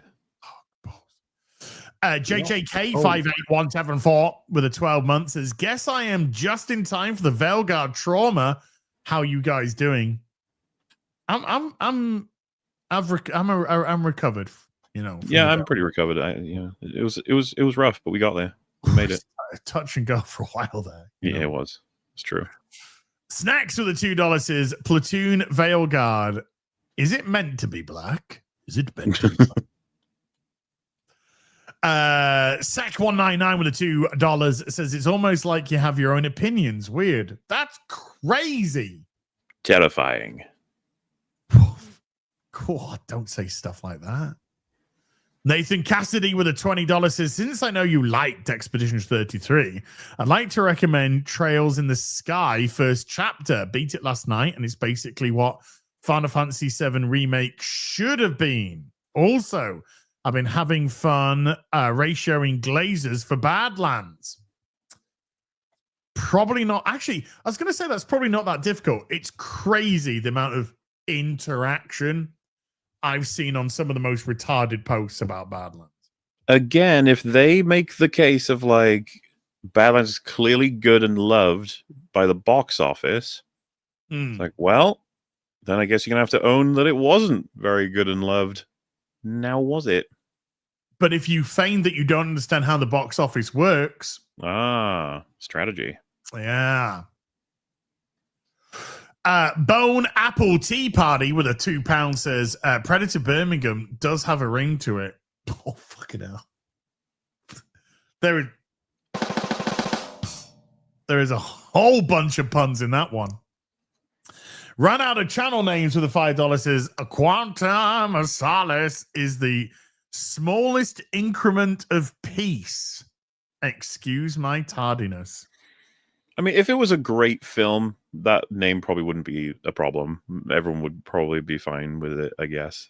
It wasn't. It was a rough follow up to Casino Royale. I mean, yeah, because I mean, technically, at the end of Quantum of Solace, he makes complete peace with the death of Vesper. So, does he though? Isn't all of his movies getting over Vesper? Well, not Skyfall. Skyfall, they put it to one side because they were moving on. Yeah. And then I think they had the genius idea of let's do Spectre and link it all back in together. And it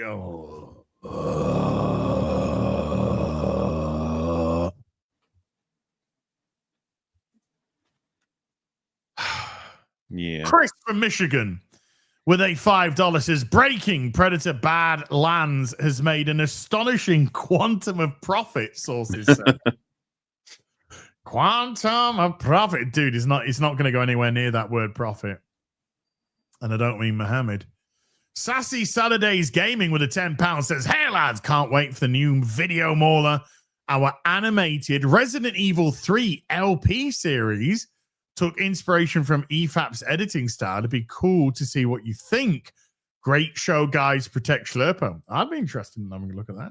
Neato. I don't know anything about Resident Evil 3, so it's not quite my my alleyway. But hey, good to hear. Big Grizzy fan. You love 4. I adore 4, but I never really got into. What's funny is I'm hyper familiar with 4, and then really familiar with 5, and that's about it. Other than 7 and 8, I think that's like my Resident Evil experiences. Okay. You haven't played the Resident Evil 2 remake? I did a little bit. Oh, okay. It was fun. Damn, I would have liked to watch that. Liam Khan with a 5 Canadian says, Mauler, if you guys are going to cover more Badlands cope on EFAP, you should consider your boy Zach's videos. He will make Theo want to Minecraft himself. It might be fun to go back to Predator Badlands once the box office is finished. Yes. And have a look at all the people saying like it was going to blow up completely and, you know, dominate. Because that might be a way to sort of really illustrate how insane box office discussions are. Besides, your boy Zach's just, I believe he's just turned himself, because I wouldn't dare fucking touch any of his shit again. But I believe he's just turned himself into contrarian now anyway. So how genuine or disingenuous it is, you know? Big Red with a $5 says, Mauler, is there a place to watch your gaming VODs? I miss them a lot of the time. Would like to rewatch them later. My channel, go to playlists, and it's the first one. That's where all my gaming stuff is. There you go. Yoda's BFF with a $2 says, never forget Kamala Schlurpo.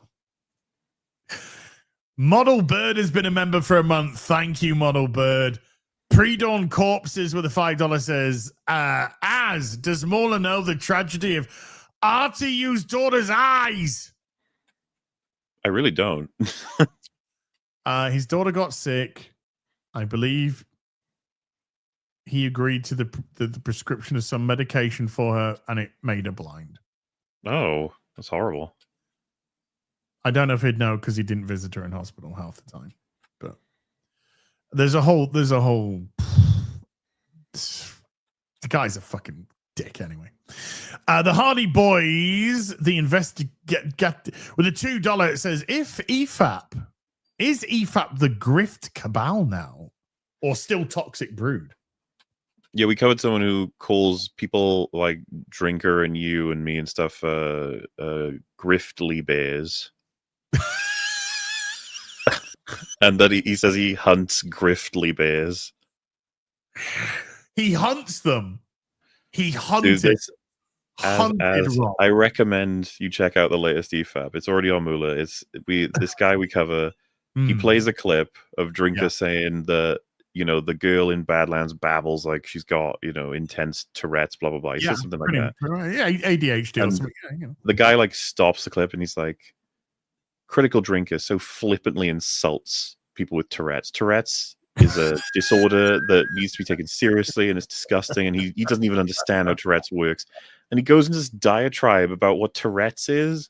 And we were losing it on the episode. We're just like, fucking hell, shut up. Like, it's a joke. He's just talking about her talking too much. Is it one of those things where they are legit, or are they just are they trying definitely seriously and therefore so Drinker could literally say hello and then they'd be like, well, that's not true, is it, Drinker? And you're like, what? Whether or not they're aware that that's what they're doing is a whole other thing. I can't speak to that. Okay. What am I? A grizzly? A griftly bear. A griftly bear. I love it. That's the new t-shirts coming soon, guys. Griftly bear. Me like that. Yeah. Fair Also, is the yeah, right he did say South Park gave Tourette's the proper representation and treatment it deserved or whatever.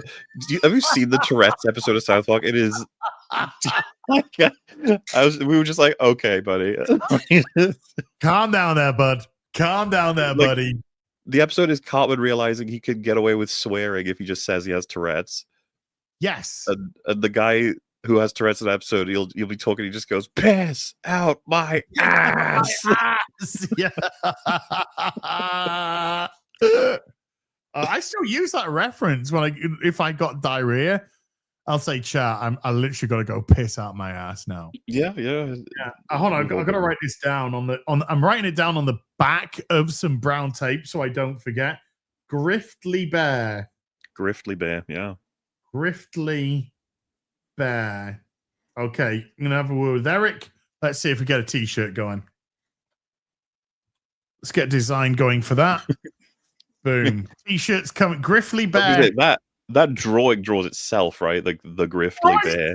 He's just like, but he's got like stacks of cash in his hand or something. Yeah. Maybe some cash in his mouth, or cash just like flowing down. So yeah, dude, whoever they were, I don't know who they were, but whoever they were, cheers.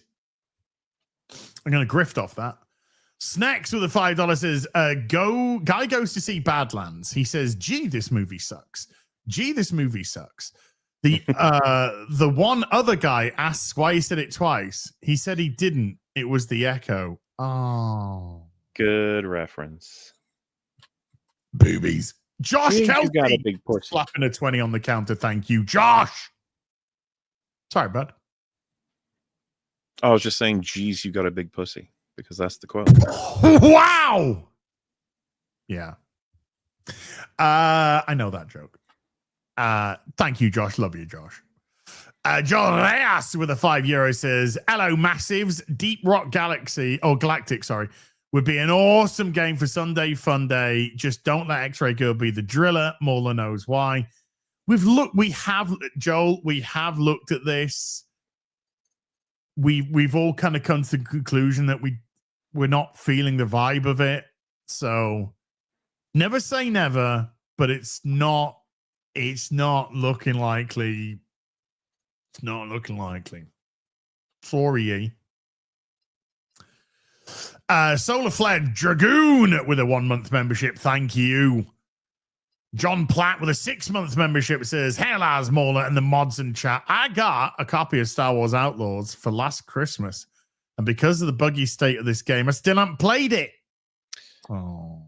You might not need to if you watch my video. You'll have experienced playing it, basically. You probably have PTSD after it as well. Just a bit. Another name with a $20 says, that character is Marvel's Navi or maybe Clippy. That character, which character? Oh, they're talking about the guy in Metroid. Because Navi's from Ocarina of Time, I think, and then Clippy is the fucking paperclip from Weird. Paperclip thing, yeah. I've seen a lot of like Clippy thumbnails recently. Is there something going on? Is he making a comeback? Is Clippy on his way back? I don't know. Just seems to be like a default thumbnail or something. I don't know. Gunner with a 50 Norwegian says, I like when the guide pops up a hint button that is optional to press or not. Yeah, do you want a hint? And you can just, if it runs out the timer, it doesn't give you the hint, or if you click, I'm pretty chill if it's optional, man. That's if there's the ability to let it go past without, J Mac gifting another $50 super.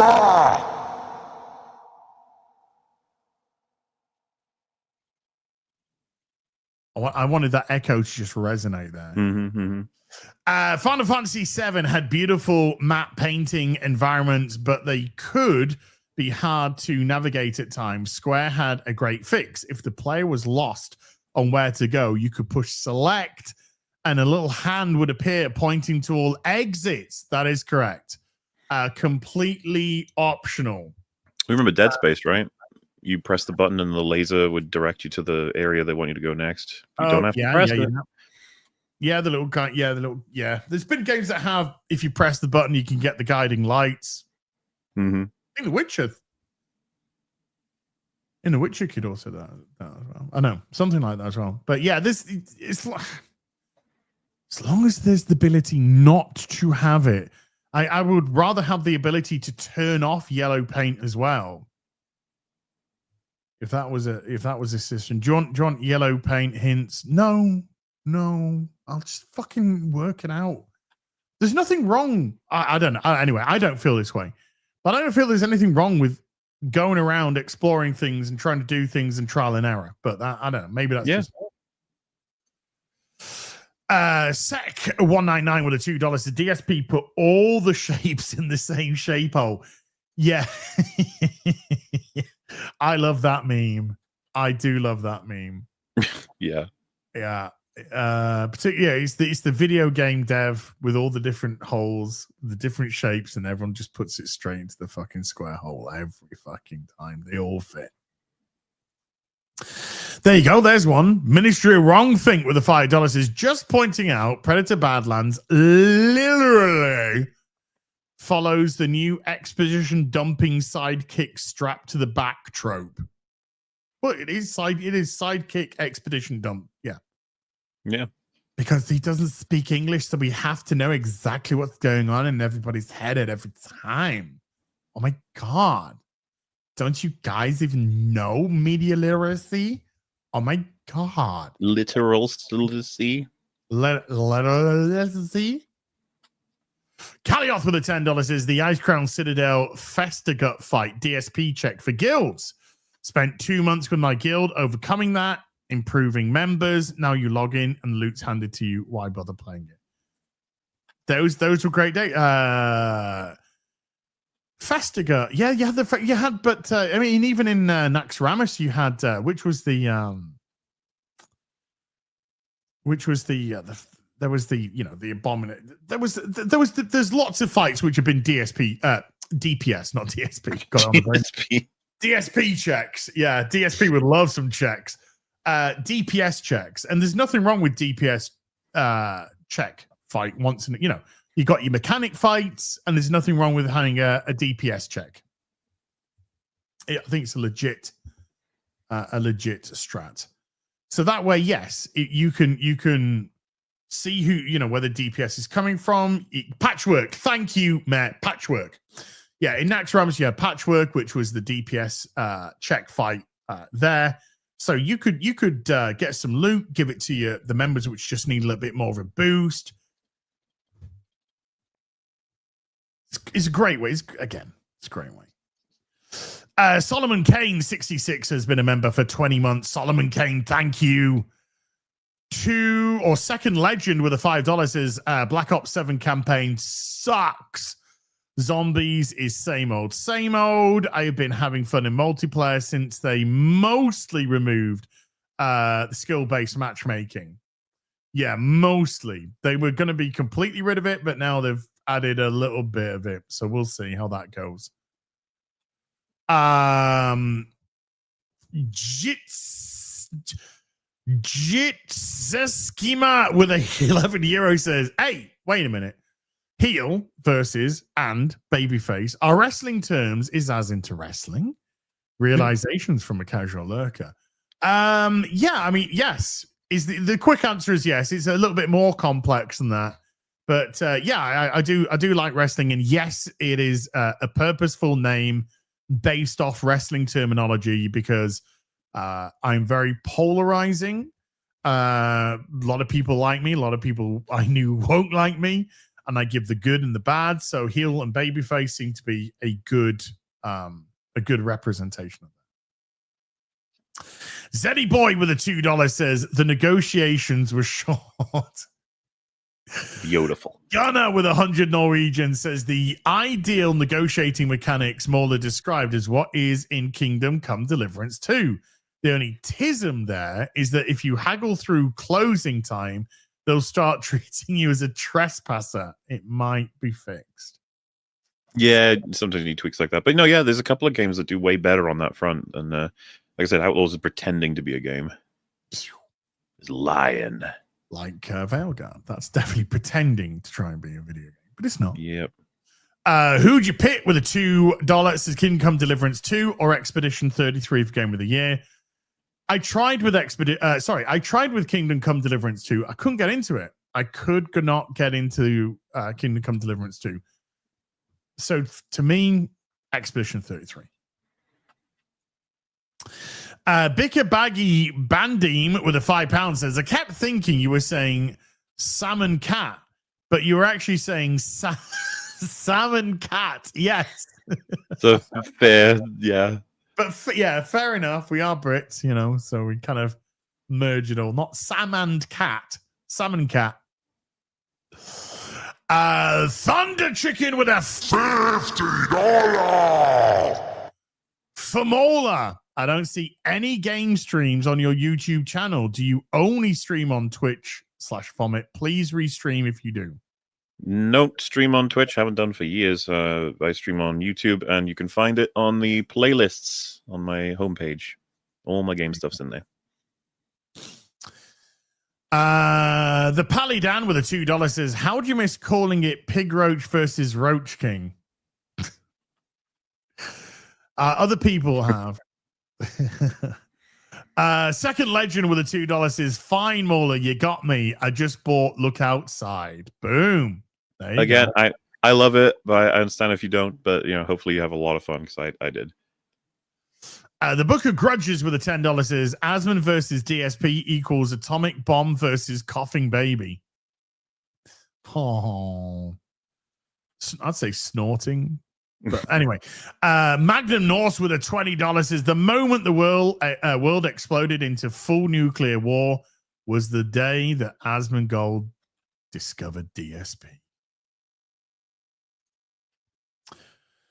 For Asmon, it'll be content. For DSP, it'll end up being nothing again, because he'll never get that traction.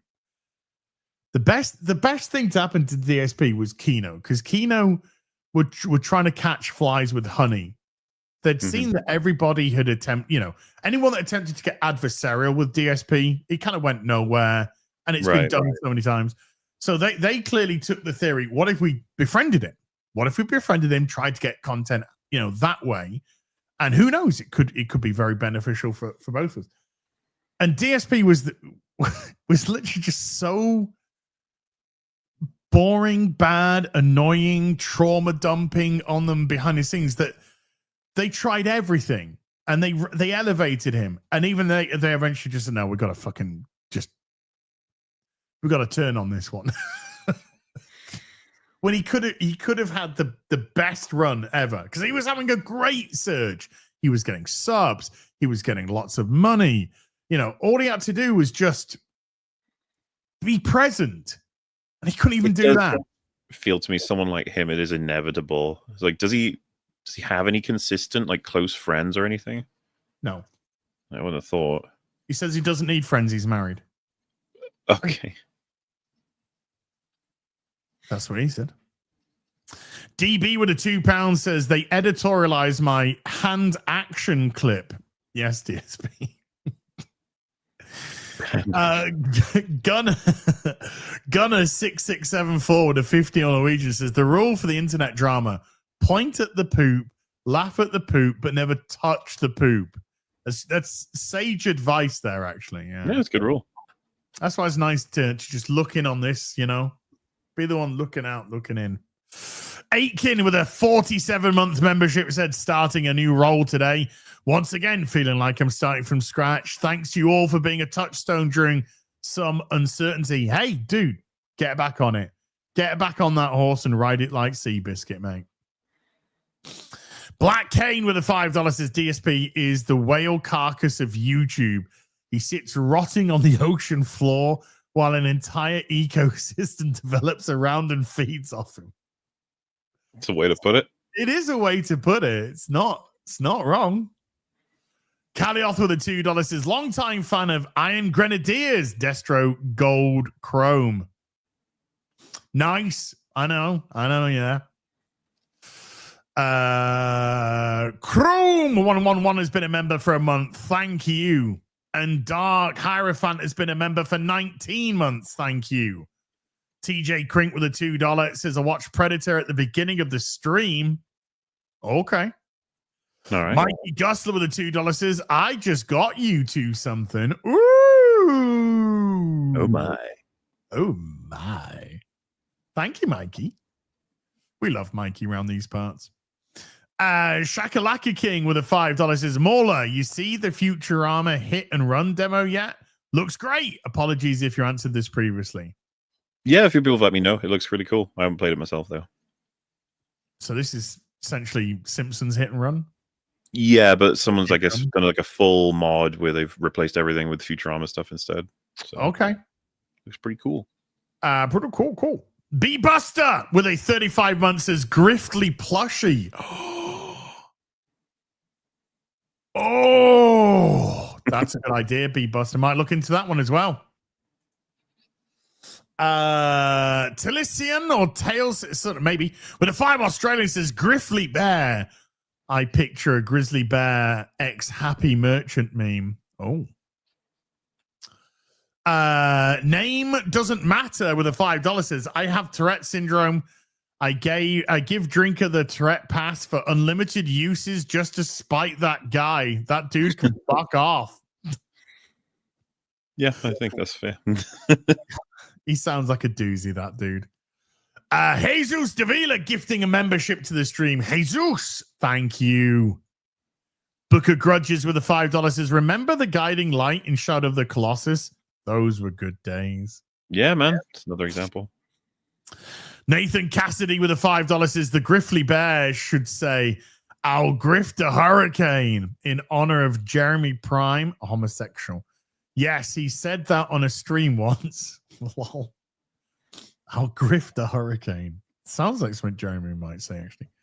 Take a 610 with a $5 says, if Miles McKenzie dies in the game, it might cause an elite like celebratory laughing fit. That was the best part of Solo. I laughed. Particularly when what's he called? Not Lando. I want his other name. Oh, Glover something, right? Big Gambino, was it? Was it him? Why am I not remembering that? Yeah, someone in chat will know. Childish Gambino. Yeah, was it? Who played Childish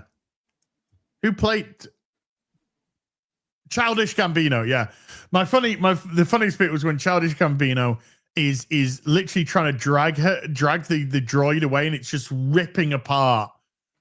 Yeah, and he's trying to cry, and I'm absolutely howling with laughter. It's terrible in the funniest way. It's Seki Jokes with a £5 says, hey, Az, to clarify with my earlier super chat, I was referring to one of Expedition 33's endings with the modified Verso Boogie quote, no spoilers from all of that. Yeah, I know, but I read it in Verso's voice because Verso very much speaks like this in Expedition 33. And then Morley, who did it in the Boogie. So we got it, dude. I was doing a thing, clearly didn't land. It was beautiful.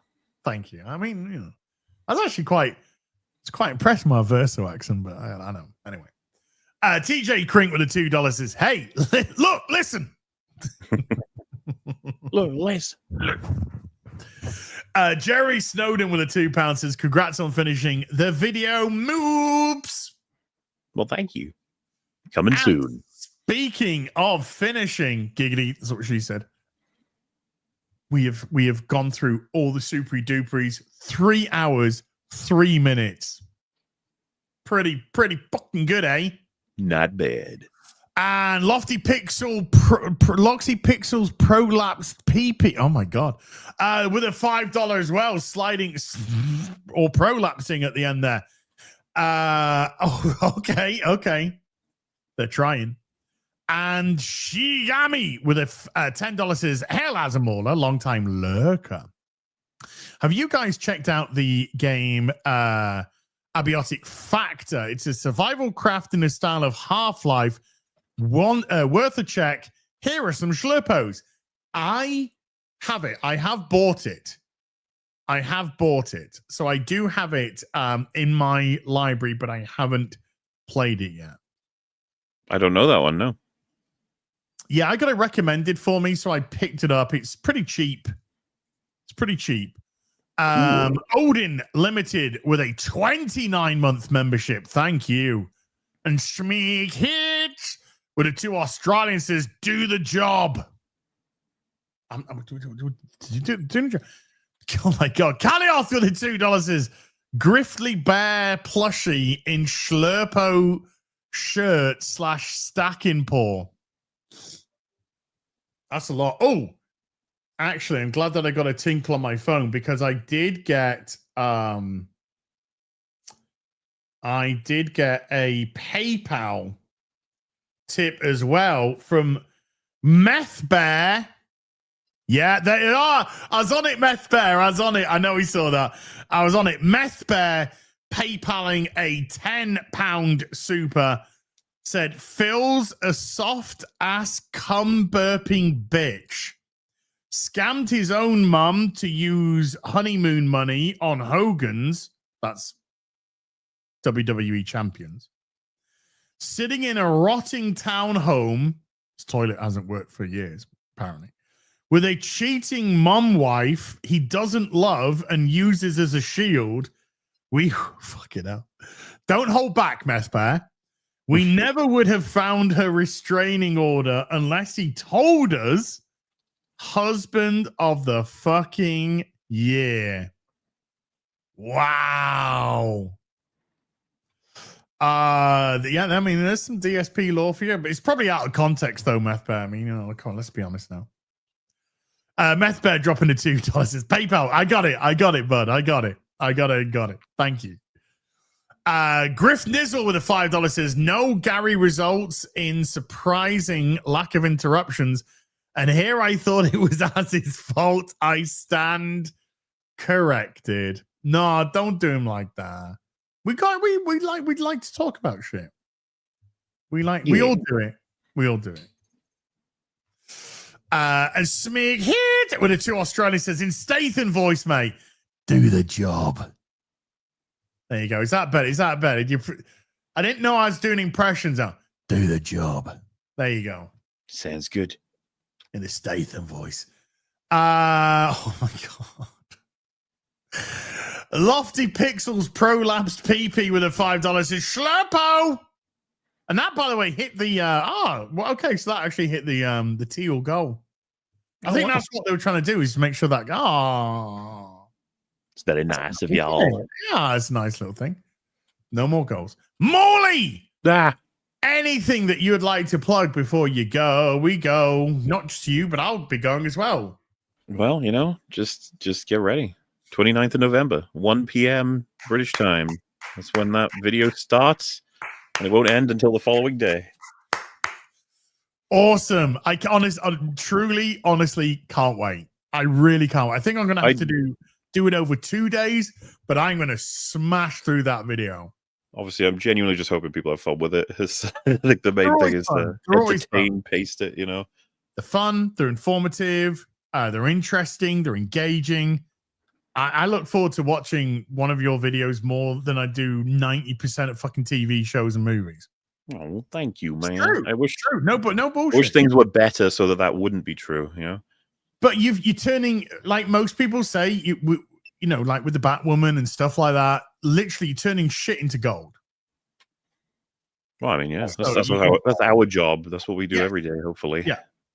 That's we're trying to take shit stuff or memeable stuff, and we're trying to turn it into something that will hopefully make the audience have a bit of a chuckle. Yeah. Bit of a chuckle, As for me, tomorrow, ripping the silverback, Eric's channel. Tomorrow, I'll be doing something before then, whether it's a stream or a video or two, who knows? But I will be doing something before then. Methbear coming in with another $2, by the way. Say Schlurpo versus Sport. Who wins? I mean, Schlurpo every time. Absolutely. Every time. And speaking of the Ripperverse, The Soska sisters have got their head-to-head books out. They're not writing these together. They're writing them separately. Sylvia Soska's Black Eye Club, Jen Soska's The Cursed. They are literally going head-to-head. So go over to rippaverse.com, pick up your book now. And they have extended to 9 p.m. Central tonight, I believe, that if you pick up one of the new books, you get 25% off. So don't sleep on that. So go support the Soskas and their engaging war. Other than that, definitely be jumping onto more Arc Raiders. I haven't been on it for days at the minute. Never since the sweaty new map just broke me for a bit. And then Friday night tights, but I don't know how that's going to work out if Gary's internet is crappy fucking shite. But we'll figure something out. So massive thank you to everyone who came to watch today. Mods, thank you for giving up your free time. Everybody who super chatted, remembered, gifted memberships, thank you for supporting the channel. We'll be back next week on Gary's channel. Until then, you take care. Goodbye, Balooble. Bye.